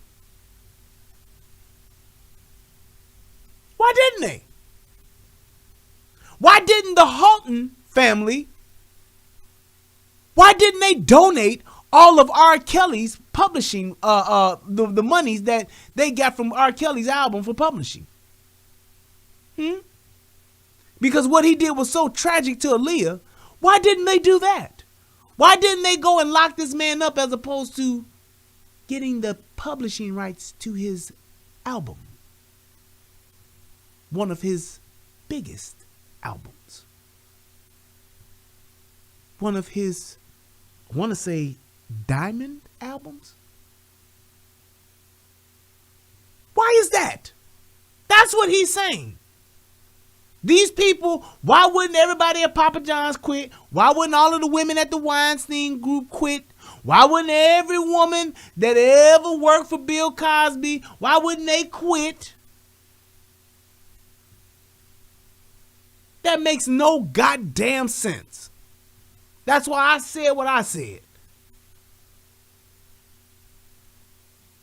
Shit is ridiculous.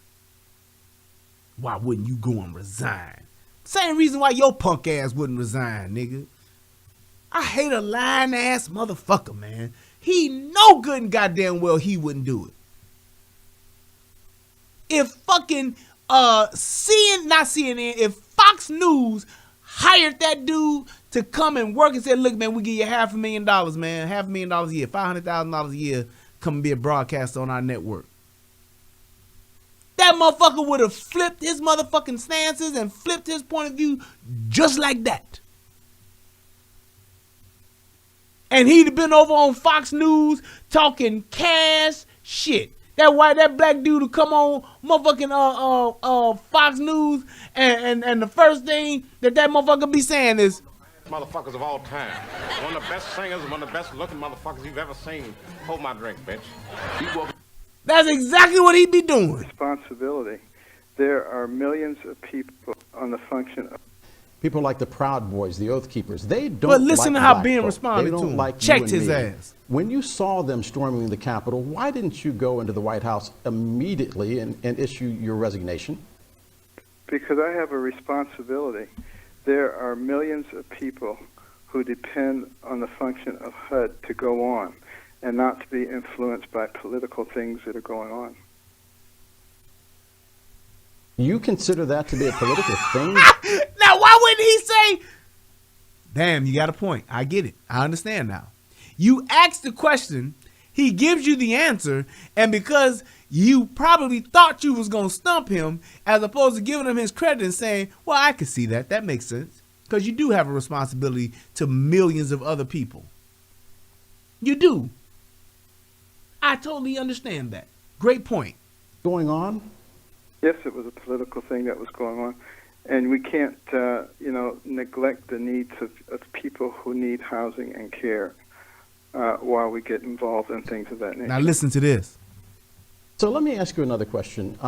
You're a man best known for being a brain surgeon, a physician, healing hands. I have a copy of your book. I want you to comment on something that Dr. Deborah Birx said, and she led the coronavirus task force. She said that because of the inaction on the Trump administration's part, as many as 400,000 lives were needlessly lost. As someone who made their living wearing a mask, did you go to the president and say, hey, these things stop the spread of germs? I wear a mask when I do brain surgery. People could wear a mask and actually save lives. Did you? Now, here's my thing. We got two lies here. Not true lies, but two lies.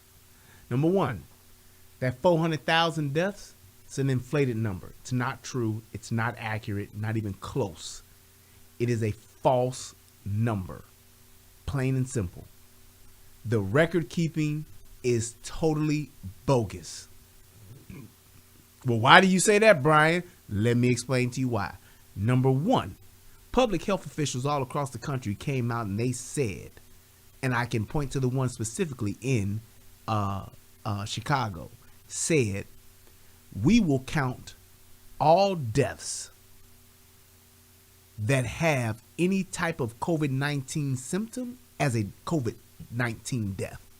Number one, inaccurate as fuck. A symptom of COVID could be a fucking fever, could be a fucking sniffle, could be a fucking sinus infection. I can't smell nothing. You got COVID. That's essentially what she said.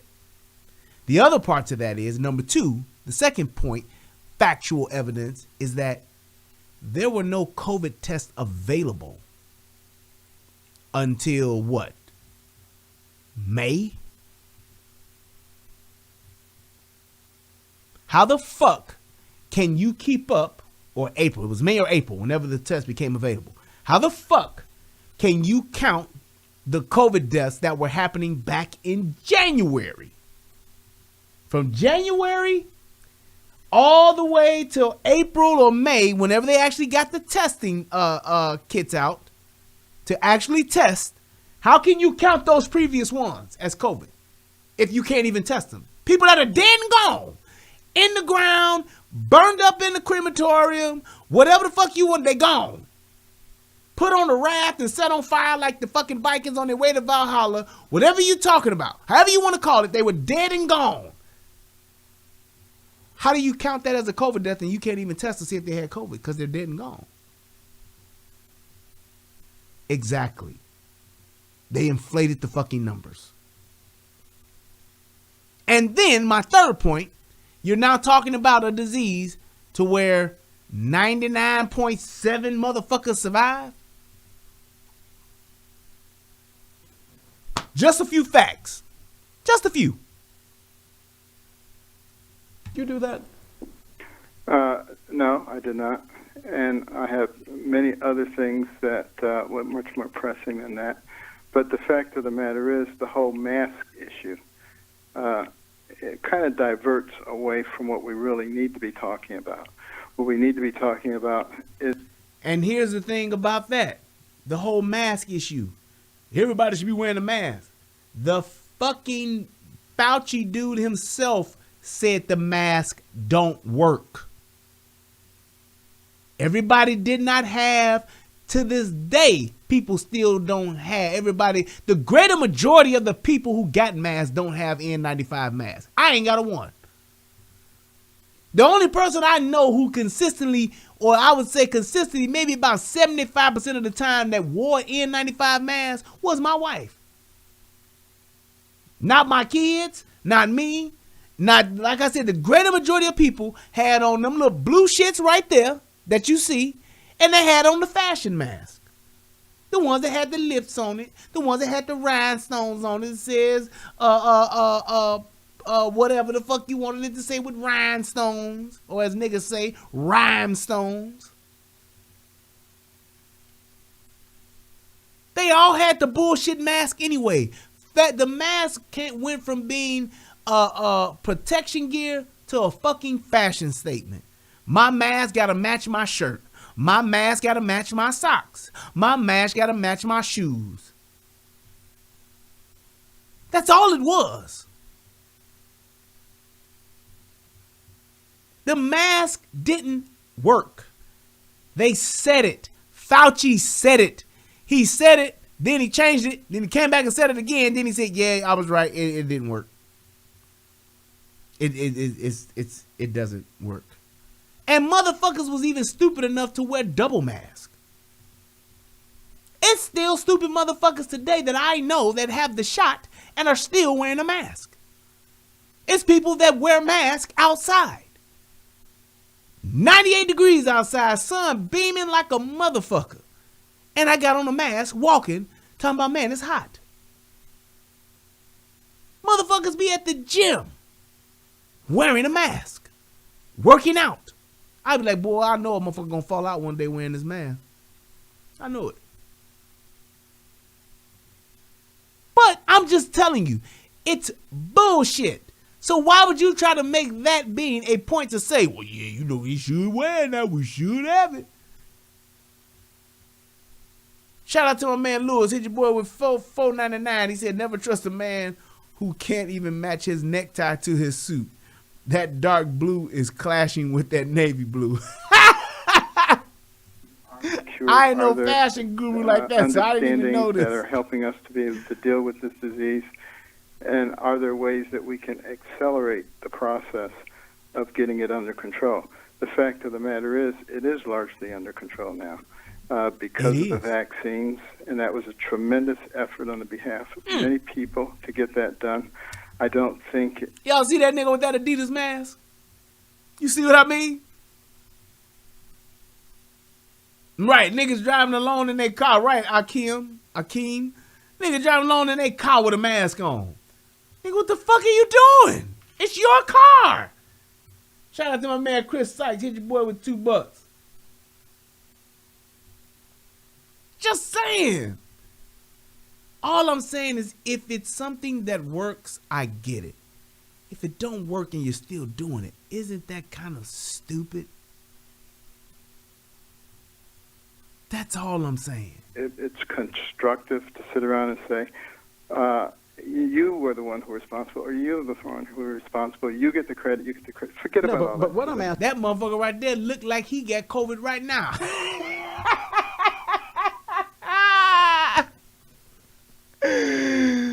That motherfucker motherfucker look like he got COVID right now. Like, I don't know why you give me that shot, because I got this shit right now, so I don't get it. But whatever you gonna do, go ahead and do what you gotta do. But it look like he got COVID right now. I'm just saying. That motherfucker, boy, goddamn. Dr. Carson, I'm asking on behalf of those 400,000 people that lost loved ones.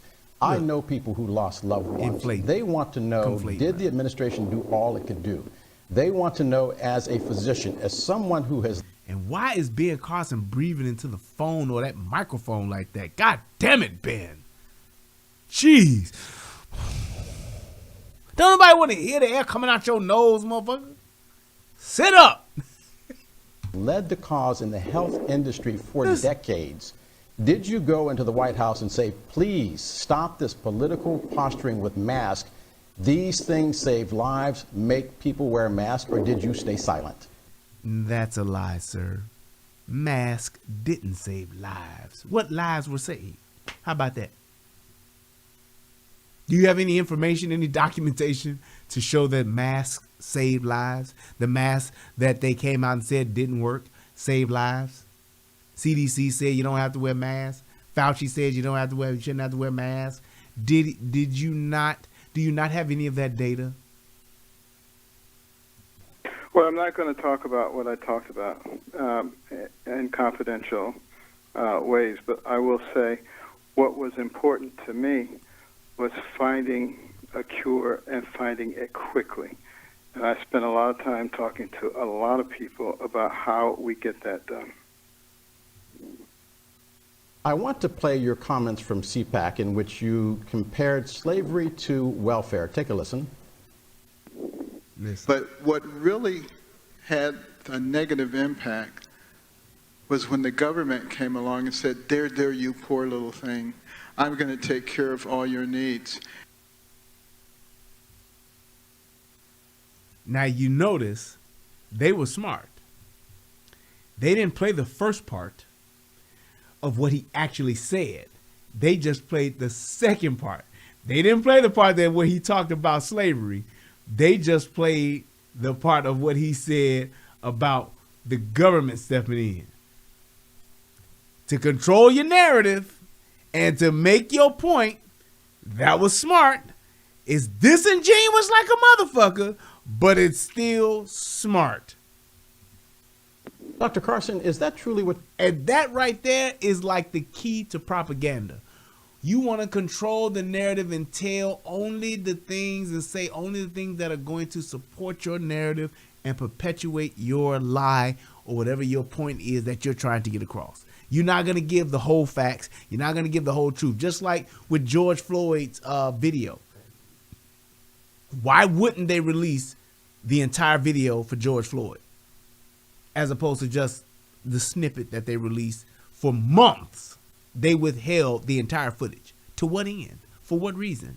Because they wanted to get niggas amped the fuck up. And it worked. Just giving you an example of how media plays a huge part in keeping the propaganda going and giving the right narrative that they want to give to motherfuckers so that they'll believe it. You watching that little clip of George Floyd got niggas fired up, from your everyday motherfucker that walked past that goddamn store that knew George Floyd, all the way up to a nigga like Dave Chappelle who did an actual fucking video called 8 minutes and 46 seconds. Just saying. Do you believe that slavery was not as bad as welfare? I don't know where you would draw that conclusion. Yes! Yes! Can you feel that? Huh? Can you feel that? Yes! Yes! Oh, yeah! Can you feel that, buddy? Huh? Huh? Huh? I have exorcised the demons. This house is clear. Losers, get him out of here! I love the way he responded to that. I don't understand how you could draw that conclusion. I don't know how you could do it either, Charlamagne. I don't know how you could do it either, guy with glasses on who got some thorough good martial shit happening. I don't know. But let's hear that again. Dr. Carson, is that truly what you believe, that slavery was not as bad as welfare? I don't know where you would draw that conclusion, but basically what I'm saying So what do you is think? that the black community in the United States has withstood things that no other community could withstand. Slavery, Jim Crow, severe segregation, discrimination. And one of the reasons that they were able to withstand all of that is because they had strong family connections, strong sense of community, and faith in God. Along came the government. So this is what I mean when I say being genuine, being and being authentic, and believing in what you saying, and to the point to where you not just reading some fucking statement that somebody gave you. You ain't letting somebody just pull your fucking strings and all that bullshit. He said the same exact thing he said the first time on the other CPAC show. He said the same thing again. Wasn't no, well, he kind of switched it up, trying to cover up his tracks. He wasn't backpedaling. He wasn't backtracking. He said the exact same thing he said the first time. Which lets you know what the fuck he said was well thought out, factual. He believes it, stands behind it, stands with it still, because it was right. And he even clarified it even more to back up what he said. So when you got a motherfucker like Charlemagne reading a fucking statement, talking all this extra bullshit, giving you history lessons, talking about with all these different historians and talking all, did none of that shit have a goddamn thing to do with what he actually said. Your little long ass dissertation that you gave, reading that shit that you read that somebody typed up for your ass, had nothing to do with an actual counterpoint to what he was saying. CJ said the truth is easy to remember and hard to forget. Exactly. It is what it is. But, like I forgot the guy's name who said it, like the old saying goes, truth sounds like hate to those who hate the truth. And that's what these race hustlers insist on doing.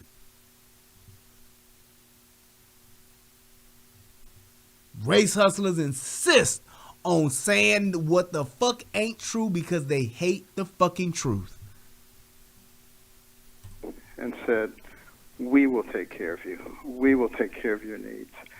And as we begin to lose all of those factors, you know, our communities begin to disintegrate. That's what I'm saying. Boom! So, Dr. Carson, hit your ass again with it. That's exactly what I'm saying. This is what I mean when I tell people this all the time, when they type in stupid shit in the comment section, or they type in stupid shit in the comments on the stream, and after that shit, be able, when someone asks you a question or asks you to clarify a statement you made, be able to articulate yourself. Be able to speak to the points that you're making with supported facts. Support what you're saying with facts. You can't go wrong with that. When you get into your feelings, and it's okay to acknowledge your feelings. I'm not saying that. I hate when niggas be saying, yeah, see, men, we logical. We don't deal with feelings. No, that's stupid. Men do have feelings. It's okay to have feelings. It's okay to express your feelings. The problem that we have with feelings, and this is the difference between men and women, men will usually not make decisions based on their feelings when they in their feelings. When emotions are running high, they won't make decisions. Women will. Women will, even though women are more emotional than men, that's okay. The problem occurs when you start making decisions when you are that are based on your emotions as opposed to facts, as opposed to logic, or you're making decisions when your emotions are running very high. That's the problem. So when you hear somebody say men are logical, men ain't emotional, that's stupid shit. That's bullshit. It's okay for men to have feelings. It's okay for men to have emotions. It's okay for men and women to go through their emotions that they have to go through. It's bad when you make decisions based on your emotions, especially life-changing decisions. That's all. I remember when welfare began. You and I are roughly the same age. And I remember my father saying, we don't take welfare. And none of my friends took welfare. None of my friends took food stamps or any government benefits. And yet, most of my friends and myself have the aggregated wealth that is 1/10 that of. Did you notice that he said his father said? Did you notice that he said his friend's father said? Oh, so your family was actually intact. You actually had a mama and a daddy. Your friends actually had mamas and daddies. You know what that tells me? That tells me that your motherfucking ass didn't grow up in the ghetto. So you already winning. You already had an advantage than those that did not have that.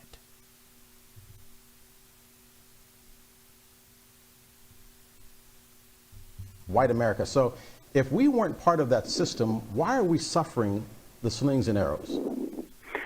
Well, also remember that the black community in America possesses in wealth more than $1 trillion.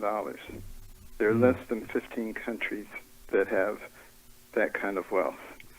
And what we should be talking about, instead of being resentful, is how do we use that wealth in an appropriate way?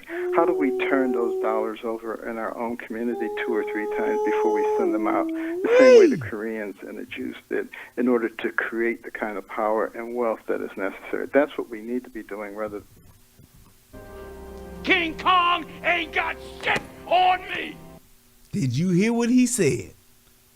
How do we got 1-point-something trillion dollars. Only 15 countries got more than that. Less than 15 countries got more than that. How come we ain't trying to figure out how to turn that shit around to where those dollars are circulating in our own communities? First, as opposed to the way that it is now, where the shit don't last not even 2 cycles or 3 cycles or something like that. It's like 1.5 cycles or some shit before the dollar that we make is out of the community. Drop straight facts, as opposed to us being caught up in this white folks this, the system that, systematic this, racist that. He killed it. Them fighting each other. That's not actually fine. 2 or 3 times before we send them out, the same way the Koreans and the Jews did, in order to create the. Took welfare. None of my friends took food stamps or any government benefits. And yet, most of my friends and myself have the aggregated wealth that is 1/10 that of white America. So if we weren't part of that system, why are we? You see the narrative that he told? Our wealth is only 1/10 of what white America has. Why are we always comparing ourselves to white folks? I don't give a fuck. Our wealth that we have, it's only 15 other countries that got more than what we got. Out of how many countries in the fucking world? So basically, if it's only 15 more motherfuckers richer than you, why would you compare yourself to those 15 motherfuckers when you got another 300 motherfuckers that you're richer than? Why would I give a shit? That's just like if I win the lottery, or when I win the lottery for $100 million. I'm gonna say, well, there's plenty of other people that have won more than me in the lottery, man. I'm just trying to, make it out here. No, nigga, I done made it. I'm about to take that shit and I'm about to change my life and those people that are closely connected to me lives. 195 countries in the world. Okay, thank you, Joe John. And you number 15. And you worried about these other 14 motherfuckers in front of you in the line? I could give a shit.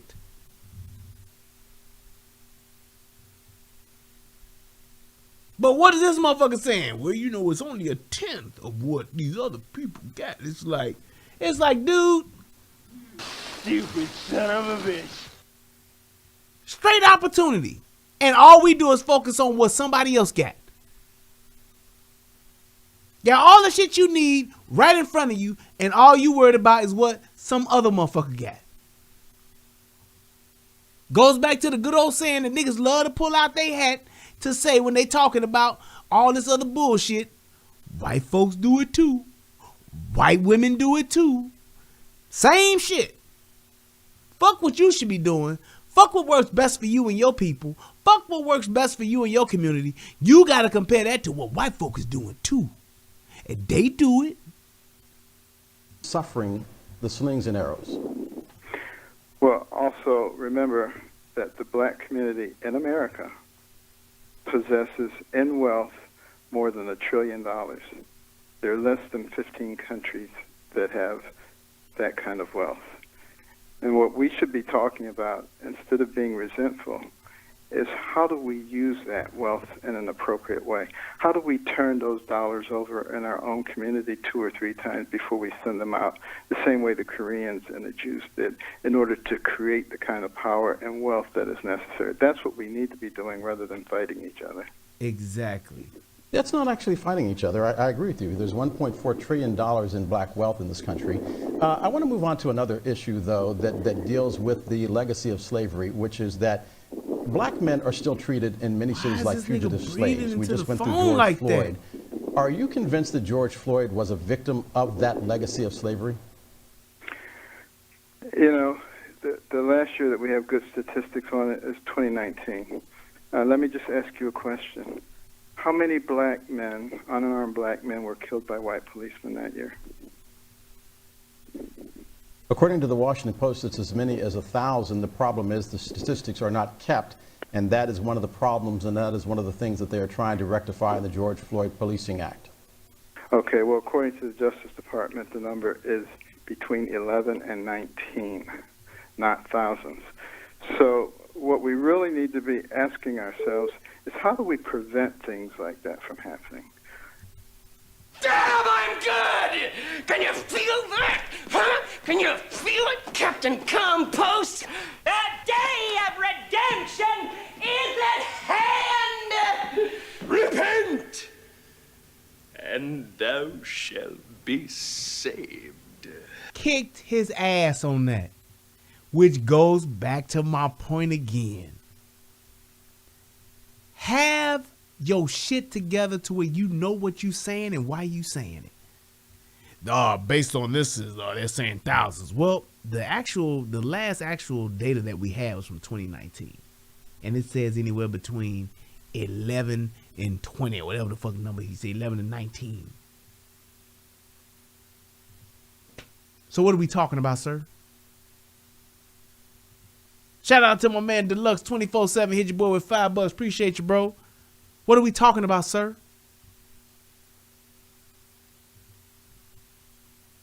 What are we talking about, sir?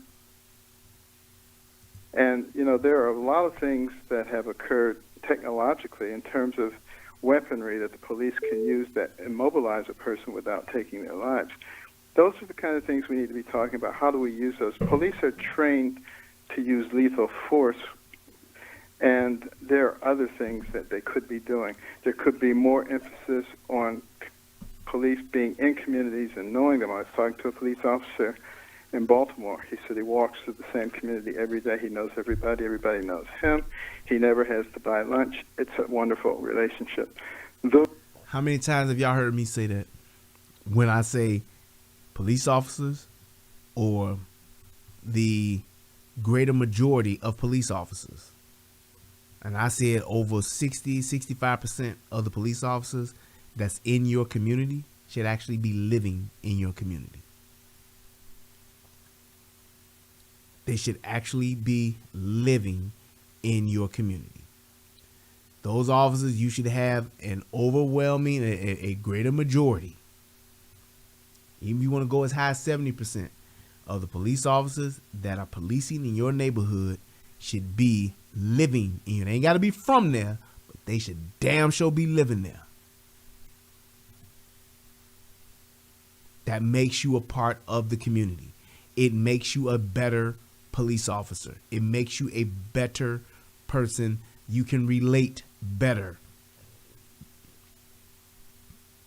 Yes, that's my Twitter.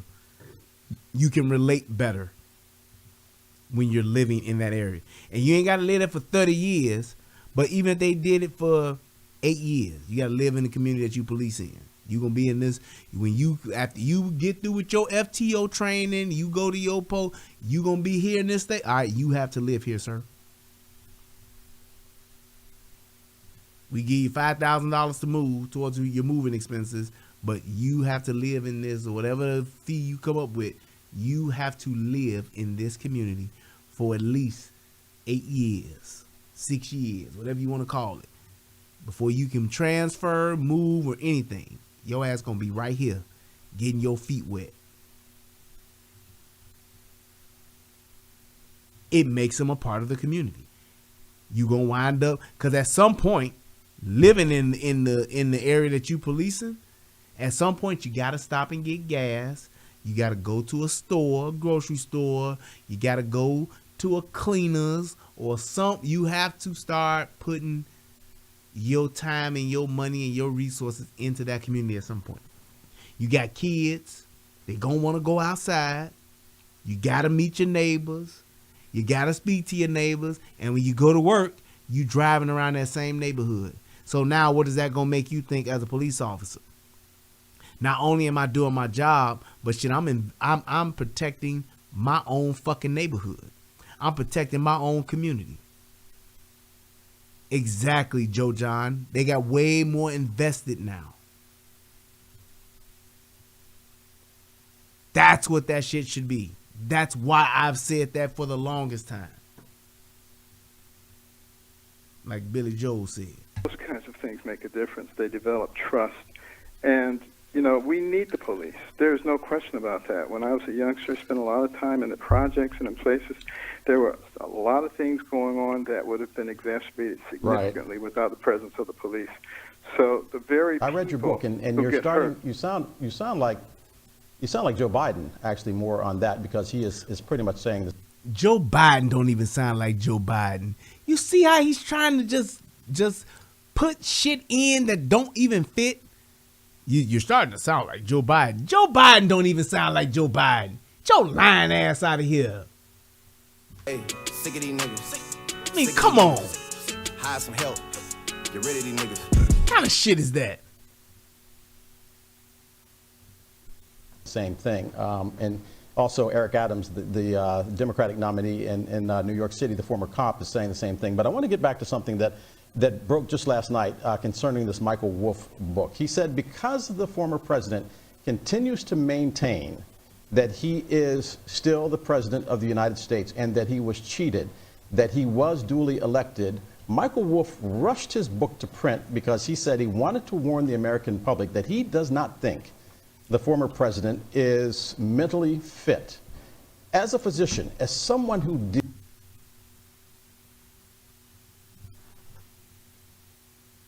Did he just say that shit? Did he really just say that? See, I never just did things just to do them. Come on, I mean, what am I gonna do? Just all of a sudden just jump up and grind my feet on somebody's couch like it's you know, something to do? Come on, I got no more sense than that. Yeah, I remember grinding my feet on his couch. You got the nerve to fucking bring that shit up with Joe Biden? Seriously? As someone who deals with the brain, I'm concerned. Did you see signs that the former president might have been slipping? No, not at all. No, not at all. Like, dude, are you fucking kidding me? At what point was there ever even a glimpse of any remote type of degenerative cognitive lack that you saw Donald Trump have.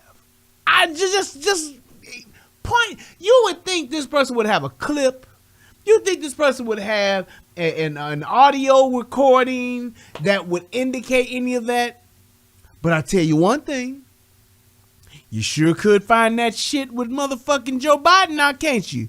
There are fucking reels on top of reels, clips on top of clips of Joe Biden stumbling and fumbling like he doesn't even know what the fuck he's saying, where the fuck he's at, or who the fuck he's with. He's mixed up his wife, his sister, where he was, who he was, what position he held, what position he was running for. Shall I go on? He stumbled and stammered more than George Bush Jr. ever fucking did. George Bush Jr. was, you fool me once, shame on you. You fool me twice, well, you can't fool me again. He was saying stupid shit like that. That's trying to fly off the cuff, and I'm just saying some dumb shit, probably because I did too much coke back in the day. Right, made up a nigga named Corn Pop. Ain't not one thug ass, ghetto ass, black motherfucking nigga ever named Corn Pop. Now, Popo, yep. Poppy, yep. Pop Smoke, yep. Hold up, wait.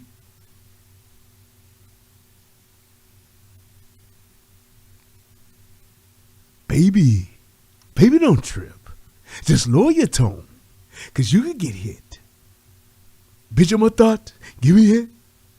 1 in the head, 10 in the clip. Baby, don't trip. Just lower your tone, cause you can get hit. Niggas saying they outside. Niggas saying they outside. Say that alley, we gon' slide. Now you got niggas that got pop in their name, but I'm telling you, I've never heard of a nigga. Not even, you could go look at your worst black exploitation film and a nigga name ain't gonna be Corn Pop. And you know why it won't be Corn Pop? Because what a lot of people don't realize, nicknames come from something, an action, an instant, a moment, or something. Right, like Glenda Smile said, like cornbread. Nigga named Cornbread because probably back in the day, the nigga probably didn't want to eat shit but cornbread. As a kid, he probably loved cornbread to a fault, to where that's all they said he always wanted to eat. So that's why they called him cornbread. See, that's what white folks don't notice about niggas. It's just like Indians naming their kid Running River. Kid was born, motherfucking chief looked outside, first thing popped in his mind, or he was getting high on the peace pipe, went nodded off, first thing that came to his mind when he nodded, when he woke up, was Running River. That's the kid's name. Nigga named Pop-Tart, that's because the nigga probably ate a bunch of fucking Pop-Tarts as a kid. You ain't gonna find no nigga named Mini Wheat. Why? Because niggas don't eat mini wheat. They don't. You'd be more inclined to find a nigga named Mini Weeks because that nigga probably did many weeks in jail before you find Mini Wheat. Just saying. Nigga named Ghost, that's what that nigga move like, a fucking ghost. He get little. He be gone like a ghost. He out of here like a ghost. Or he done sold so much dope and got so much money that he actually owns a ghost. Nigga named Rat. I can go down the list. Nigga named Rat, that means that nigga probably looks like a rat. Like Stevie J, laughs and smiles like a rat. He looks stupid than a motherfucker, but that's why you call that nigga Rat. Just saying. One of my boys that I used to coach baseball with, he got a homie named Cheese. No lie, that nigga his nickname is Cheese. Not because that nigga likes to eat a lot of cheese, but because that nigga smiles so much, and he has a smile that always look like he's saying cheese. Like that nigga be like, hey, what up? That's how that nigga look. He be like, cheese. That nigga be like, that's how he is. I'm telling you, our names, especially back in the day, had something to do with what they did or what they were known for. You look at the nickname Stank. That means when that nigga was a kid, when he shitted in his diapers, it probably stank to high heaven. That's why they called him Stank. Or Stinky. Lil Stinky. That's a nickname because when that little motherfucker was a baby or a toddler, when they shitted, that's what it was. It was Stinky. Oh, little Stinky, come here. Come on, get your little stinking ass over here. Come here, little Stinky. Just saying. One of the little homies from the block, little nigga name was Jap. Rest in peace, Jap. The little nigga looked Japanese. He literally had slanty eyes and was light-skinned like a Japanese person. Called him Jap. He literally did. Hey, what up, little Jap? That was the nigga name. Right. Then you get things like Tiny, big dude, Slim, fat dude. Or Slim could actually be a slim ass dude. There was a nigga that grew up across the street from me. Nigga name was Too Tall. The nigga was 6'10". Too Tall, nigga. That's that nigga name. I'm telling you, we got shit that makes sense. That's why it ain't never been a nigga in the hood named Corn Pop. Because even if the nigga, because I know what a lot of you motherfuckers is saying, especially white people, they're saying, well, maybe he liked Corn Pops. Aha. Aha. Niggas in the hood couldn't afford Corn Pops. That's a name brand cereal. Niggas in the hood we couldn't afford Corn Pops. Just like niggas in the hood couldn't afford Frosted Flakes. Nigga, we ate flakes. If you was highfalutin, you had actual corn flakes. But Frosted Flakes? Nigga. Flakes. Stop me when I'm lying. Please. Just stop me when I'm lying. I'm telling y'all, y'all know I ain't telling y'all shit but the truth. I'm telling you what I know. I'm telling you what I know. That's what niggas did. Right, wasn't no nigga in our hood named Kicks. That's a name brand cereal. We ain't eating that shit. Niggas thought I was rich because we actually had Captain Crunch. And I couldn't even get that all the time. My mama would literally tell me when I could and couldn't get the Captain. I used to love me some Crunch Berries. And I like Crunch Berries and did not like the off-brand Captain Crunch.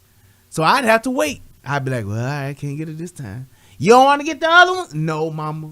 Let's just go. Shit. Fuck, we can't get the Captain Crunch Berries for.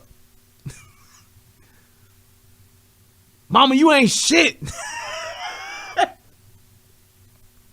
Fuck is your problem? Why the fuck can't we get this shit? I wasn't doing that. My mom, hey, look. Oh, God, nigga, I wasn't doing that. I'd ask my mama, like, Mama, can I have these, can I get some Captain Crunch berries? She'll be like, no. I'd be like,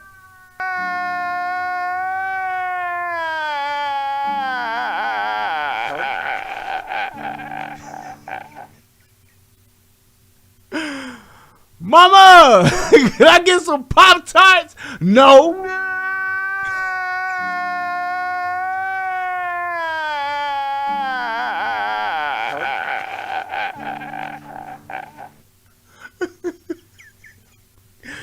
That's what happened in my house.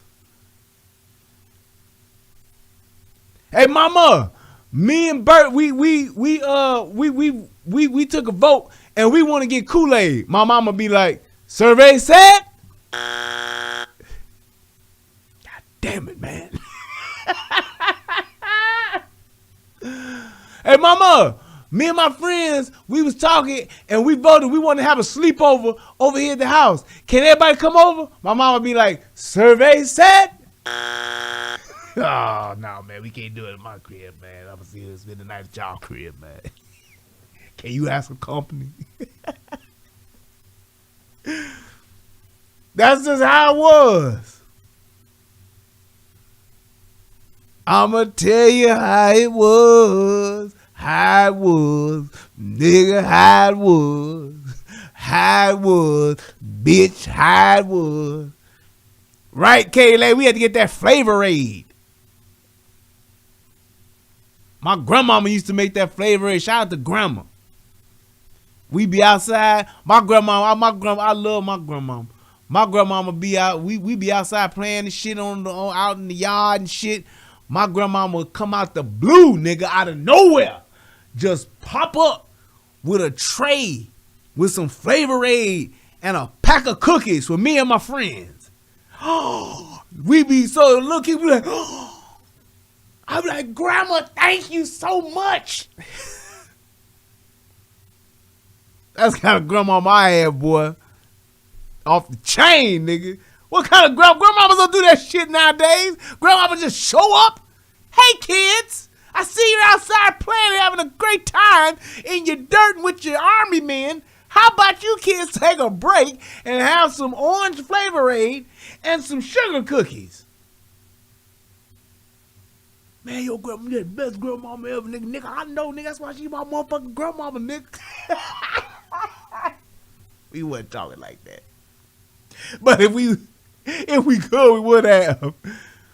Nigga, that's my motherfucking grandmama, nigga. She like my grandmama too, nigga. Shit, my grandmama dead, so she my grandmama too. That's just what it was. That's absurd. And, people who spend their time talking about things like that really should be focusing on how we solve our real problems. But Dr. Carson, I have to push back on that. And I have to push back for this reason. Approximately 1,000 people stormed the Capitol on January 6th. 140 police officers were injured. 6 people died. It was not a tourist group. It was an insurrection. I was there that day. I am among the people in the United States population, not as a journalist, but as an individual, as a citizen who wants to know what happened, who was to blame. So here's my question. As my brother Tommy says, then by your logic, the people that were rioting throughout the summer of last year, those people were insurrectionists too. The people who set the Wendy's on fire where Rashard Brooks got killed, those were insurrectionists. The people who went and looted the Gucci store in downtown Chicago, those were insurrectionists. The people who went and robbed and destroyed the Target in Chicago, those are insurrectionists. The people who went out to the suburban malls throughout the city of Chicago and those suburban cities around Chicago and literally rioted and took everything and destroyed property, those were insurrectionists too then, correct? So how is it that we call these people insurrectionists, but we call those other people protesters? They didn't even call them rioters. They just called them protesters. How the fuck does that happen? Don't make any sense. A lot of people like me that aren't ready to move on, and they question why people like you are so quick to move on. And here's my thing. What is it that you actually want to do with these people that rioted at the Capitol when you had over 100 people that had cases in New York for rioting, destroying property, attacking police officers, and all kind of other shit, got all their cases dismissed? The one person who got killed by Capitol Police. So what else is it that you need these people to pay for? It can't be for the damages. You absolutely cannot want these people to pay for the damages that was done to the Capitol. So want to thank, hey, look here. All right, let me stop for a second and let me straighten this puss ass nigga out. Look here, Duke and Daisy. I've tried my best to just allow you to be a part of the show day in and day out. But I'm going to tell you right now, nigga, your pussy ass ain't going to come over here and disrespect Tommy. You want to talk to Tommy? You got a beef with Tommy? Take your whole ass over there. I'm done now, dude. Get the fuck on. Go the fuck elsewhere. I don't want you here. You're not going to come over here and talk crazy about somebody that I'm cool with. I got way more loyalty and integrity than that, nigga. So at this point in time, you can go ahead and just go the fuck on elsewhere. I've tried my best to tolerate you. I've tried my best to just even let you do the stupid shit that you do. But now it's over. Goodbye. Vamonos. Go the fuck elsewhere. Get the fuck on. Whatever you want to call it. You not welcome here, bro. Period. Ain't no more shout me out. Ain't no more all that bullshit. You constantly pushing the fucking envelope. You've been a habitual over the line stepper for far too long. And I've tried to overlook you. I really did. I really tried to just overlook you. But you just insist on being a whole ass nigga. So go on the fuck on. That's it. You're done. Be out. Don't comment in my comment section no more. Don't come to my shows no more. I don't want to have shit to do with you. Stay your ass wherever the fuck you came from. Just stay over there. I don't want to have beef. I don't want to go back and forth. I just want to make my intentions clear. I don't want to have nothing to do with you, bro. Go do what you do over there. That's all I'm saying. Just go away. You can feel however you want to feel. I ain't trying to change your feelings. I ain't trying to fight for Tommy for you to you. I ain't trying to do none of that. If you have a problem with that man, then you go over to that man. Like in South Central. You got a problem with that man, then you go and talk to that man. It makes no sense for you to come over here and say fuck Tommy. It makes no sense. So at this point in time, just go ahead and move on with your life. Go have a conversation with him. Go talk to him. But whatever the fuck you do, don't come over here. Auf Wiedersehen.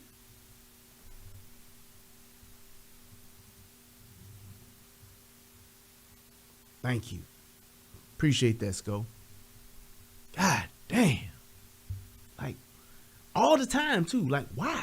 Let's get back to this. But that's my whole thing as far as what these motherfuckers did. If you want these people to try to pay for the damages, to be prosecuted because of what they damaged and all of that shit, then why not just say, we gonna let these 100 of motherfuckers that tore up shit and fucked up shit in New York, we gonna let them go.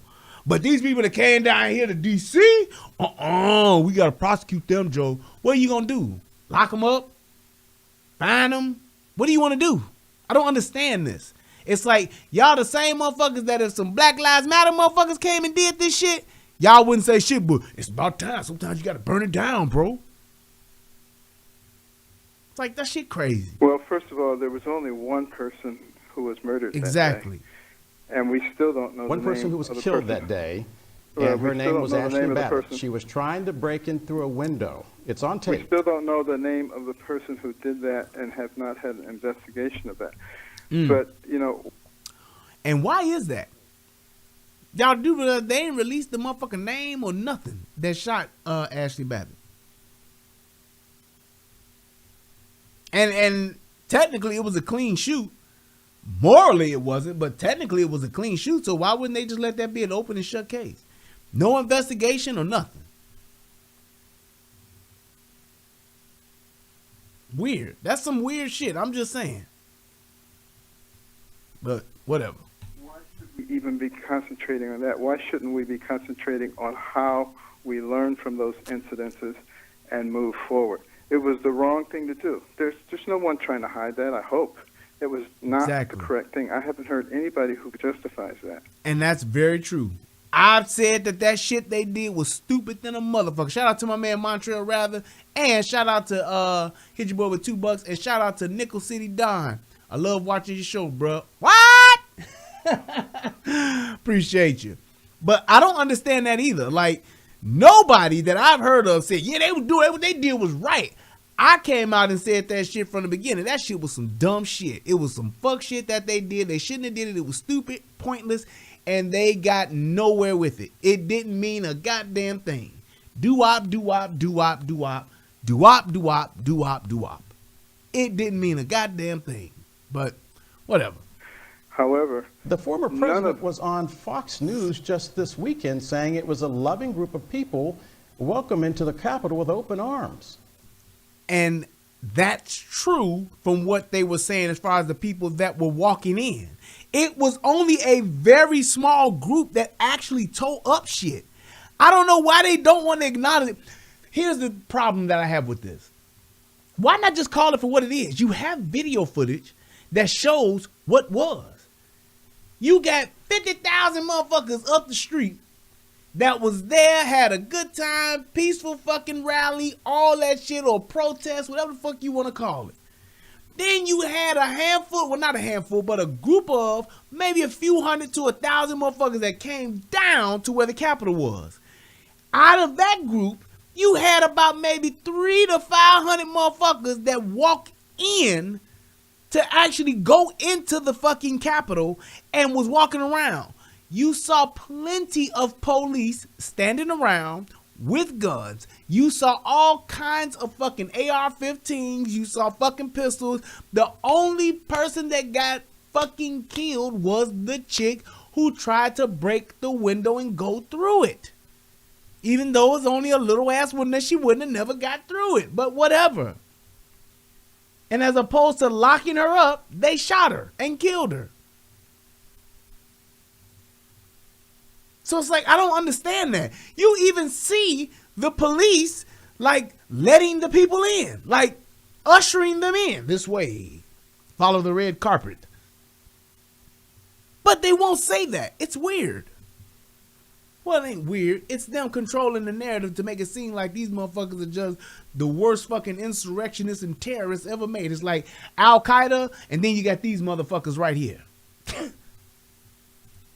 Well, many of them were, but there were some very nefarious people there. And, you know, the evidence has shown that they were planning to do some things that were not correct. We know that. Exactly. That's a known fact. Like hang Mike Pence. Right. Excuse me? Right. Like he said, like hang Mike Pence. Like that was really going to happen. Fucking Secret Servicemen with fucking not MP5s, but fucking P90s, automatic fucking P90s under their goddamn suit jackets. Yeah, they were gonna hang Mike Pence. Yeah, okay. Yeah, okay. I guess that may have been what they wanted to do. That may have been what they talked about doing, but they wouldn't even got close to even pinching that motherfucker. No way. Mike Pence.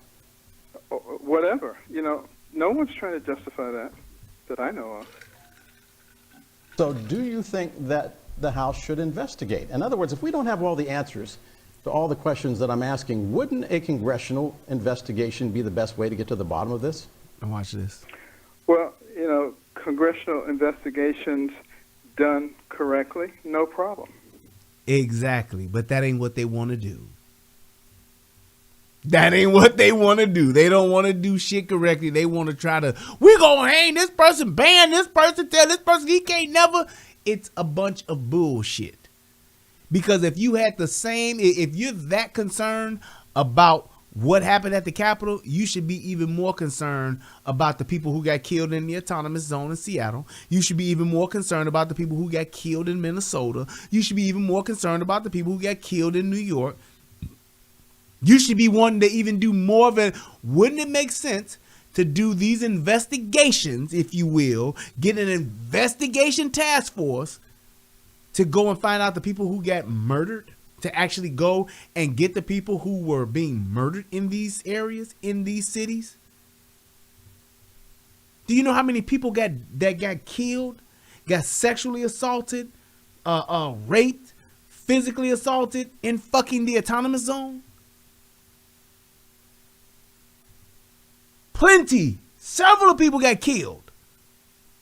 Plenty of people got sexually assaulted. Where's that investigation? Man, go ahead on. Nobody trying to hear that bullshit you talking, dude. Not done as we want to get back at you, but done for looking for the truth. Exactly. One final question before we let you go. What is your proudest accomplishment when you were at HUD? What did you get done that you point to and say, that is the legacy of Ben Carson at HUD? Boy, there's so many things. I don't worry a whole lot about legacies, but when I got there, there had not been an effective CFO for 8 years. There had not. Talking about that punk ass nigga that Obama had up in there. I don't even know that motherfucker name, but that motherfucker obviously wasn't doing shit. But listen to what he run off. Not been an audit of a major United States agency because there were so many material defects, it was impossible to do an audit. To be able to get that straightened out, to be able to bring our IT up to a point where we could do real-time investigations of where money was going so that we could give more autonomy to the recipients, the Foster Youth to Independence program, because we had 20,000 young people aging out of foster care each year with no support. The Envision Centers, so that we could coordinate the many services, so that you could actually get people out of poverty. The Opportunity Zones leading that effort, which created 500,000 jobs, and public-private partnerships so that things could be elevated. Those were the things that really made a big difference. QR codes, so that homeless people could find shelter wherever they were, anywhere in the United States. There were a ton of things. You didn't hear a whole lot about them. Not bad for a fucking brain surgeon, huh? Not fucking bad for a brain surgeon, huh? Did you hear that shit he just ran off? Did you hear what he just ran off? Not bad for a brain surgeon.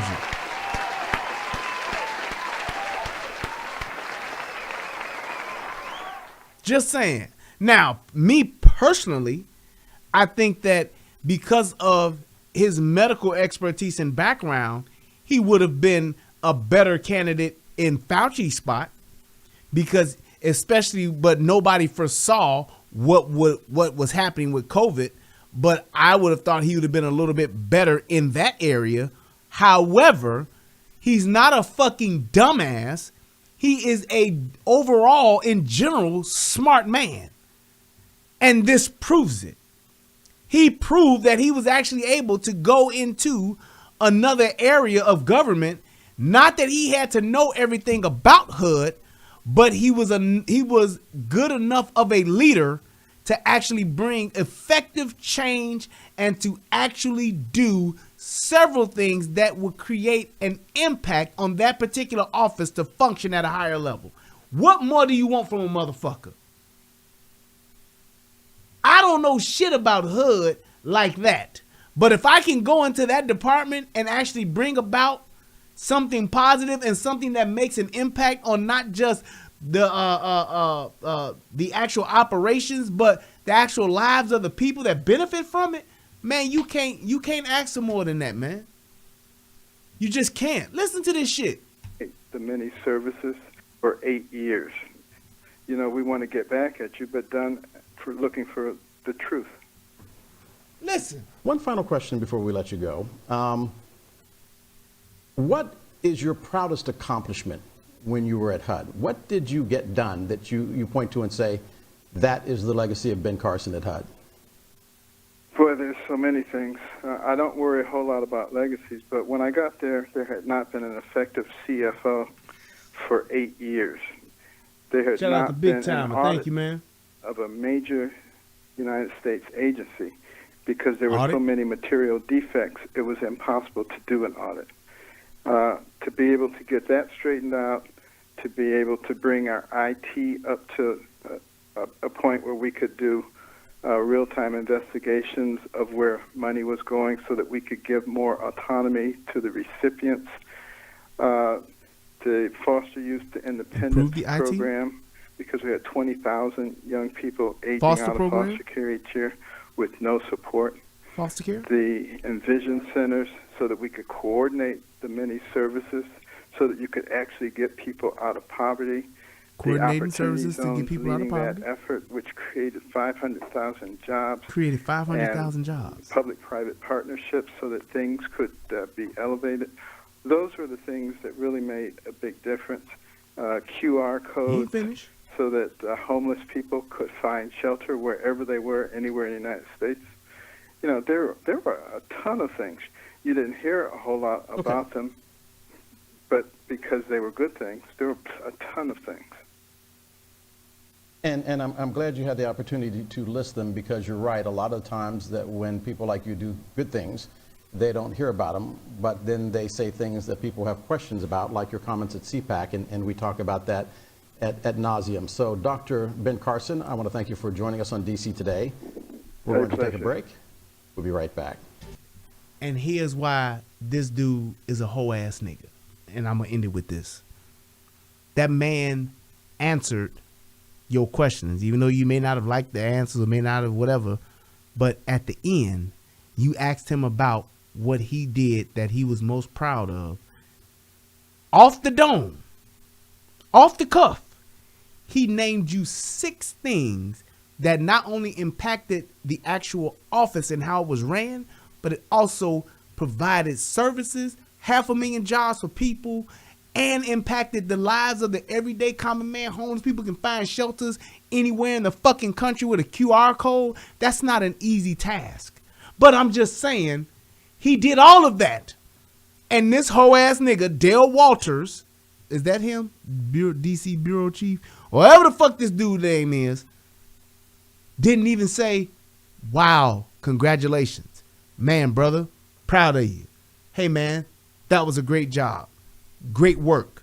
Those are great resources. Wow, you're now able to actually audit. Wow, you're now actually able to see where the money's being spent. You can track things now. You upgraded the IT to where you could do these type of things. Not once did he say, very good.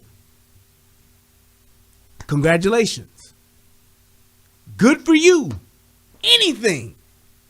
This is the type of shit that I can't stand. And when niggas be talking about black folks come together, black folks gotta help each other, we gotta all be in the village, you got niggas like this that won't even acknowledge the accomplishments that a man made, aside from him being in a position that motherfucking most people would not have been able to be a surgeon and go into the HUD motherfucking area and do what he did.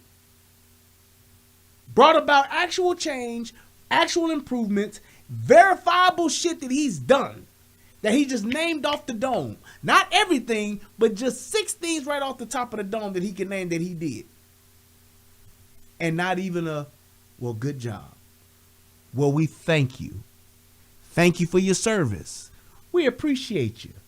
Hey, man, that's really something to be proud of. Congratulations to you. Salute. Nothing. He just wrapped it on up. Why?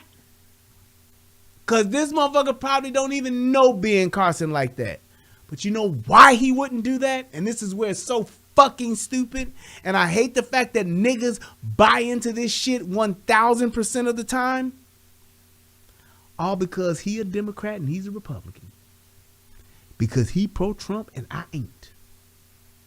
Because he's a conservative and I'm a liberal.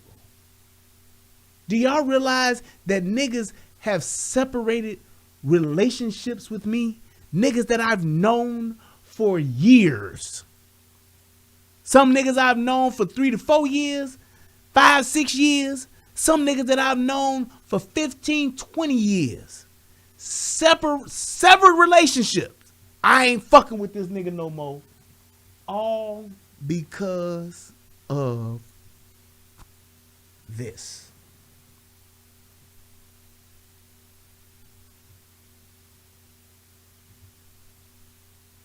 Nigga don't like you no more. Nigga ain't cool with you no more. Won't speak to you no more. Unfriended me on social media platforms.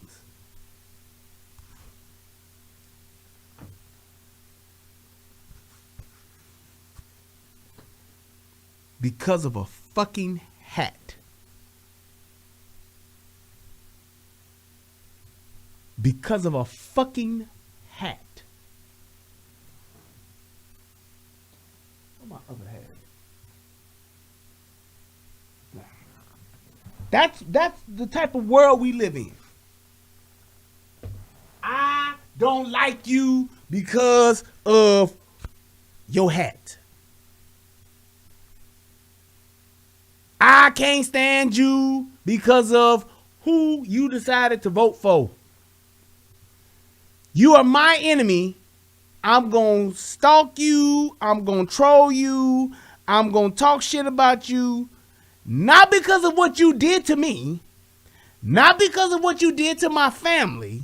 Not because of what you did to my living situation. Not because I can't eat. Not because of who I chose to vote for. How is it that because of who you want to vote for will determine the status of a friendship? How is it that because of who I choose to vote for, which is my right as an American, will also dictate if we are friends or not? If we are family or not? Because I have family members too. Same way. Over who the fuck I chose to vote for. I couldn't imagine not being friends with, unfriending, not being in a relationship with, not being cool with, not being able to even have relationship as family, cousins, aunties, uncles, whatever you want to call it. I couldn't imagine me severing those relationships because of who I voted for or who they voted for. I could not imagine myself not being cool with an uncle, an auntie, a cousin, a brother, or a sister because I don't like who they voted for. Shout out to my man B New. Thank you, man. Just supporting, bro. Thanks for the great content. I've been dealing with that crap for the last 12 years. Lost a lot of friends and family over political beliefs. The history that I have with an uncle, a cousin, an auntie, a friend, that history alone, there's no way I could even put that on the same scale as to who you vote for or what political party you support. I don't give a shit. At the end of the day, you still my uncle. I'm still your nephew. You think I will love you any less because of who you vote for? You think I'm gonna hate you because of who you vote for? Well, the truth of the matter is, that very thing that you thought never would be, or never could be, or what you never could do, is the very thing that is. And that's fucked up. But I tell you what, I'd rather stand up for what I believe in and stand by what I believe is right than to not acknowledge who I really am, to appease a motherfucker that would fucking disown me because of what I believe. And you think about that. Because I'm telling you right now, on July 17th, 2021, it may be 2, 4, 6, 8, 10, 12, 20, 30 years later,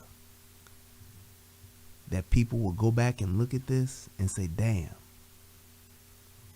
he was right. Damn, they were right. Wow. She was right. Wow.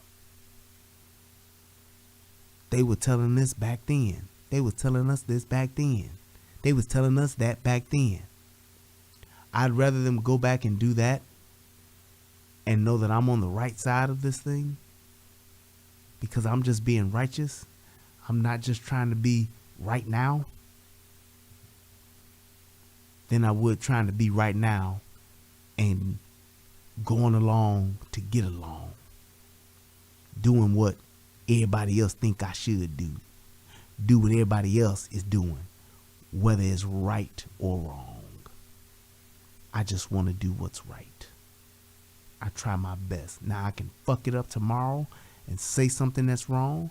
I can fuck it up a year from now and say something that was wrong. I can make a mistake in the next 10 minutes and it be the wrong thing. I ain't perfect, but I tell you one thing, my intentions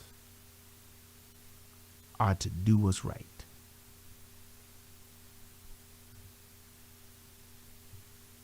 That's all I gotta say about that. I want to thank everybody for tuning into the show tonight. I hope that this video helps somebody become a better version of themselves. I want to thank each and every person that clicked the like button. Thank each and every person that donated. And thank each and every person that just gave me a few minutes of their time. I really do appreciate it. I love you guys. I hope y'all have a good night. Once again, rest in peace to the homeboy Biz Marquis. Shout out to Soto Nation. Thank you to all my mods. Shout out to my homeboy, Tommy Sotomayor. Y'all have a good night. I love you, Soto Nation. Thank you to everybody that checked me out. All of my relationship rehabbers out there. Let's keep rehabbing. Let's just try to keep being better people. And let's just do what's right. I love y'all. Have a good night. I'll be back later on today at some point. We're going to do a show this afternoon somewhere. Yeah, Crestline. Biz Marquis died, brother. Yes, sir. He sure did. Check it out. It's on TMZ. All right, guys. Thank you all so much. I love y'all. Peace. And I'm out. What's going on, everybody out there in the internet world? It's me, Brian Redmond, also known as the Relationship Rehab. And I need you to do two things. What are those two things? Subscribing to both my channels. I need you to go to the Relationship Rehab, subscribe to that channel, and then I need you to go to United Guns of America and go to that channel. Now you may be asking, why would I do that, Brian? Because it's two of the hottest channels on the internet. Come over there. Shout out to A. Sean. Hit your boy with $10. Thank you, sir. Because that's what it's all about. We talk about some of everything. Politics, relationships, guns, law enforcement, community stuff. Anything that's happening, I'm willing to have a conversation about it. So come on over. You don't got nothing else to lose, and you ain't got nothing else to do. So come to my channel, subscribe ASAP, and join in on the fun. Twice Godspeed, the y'all. 2 channels, twice the fun. Come on and have a funky good time with your boy. Peace, and I'm out.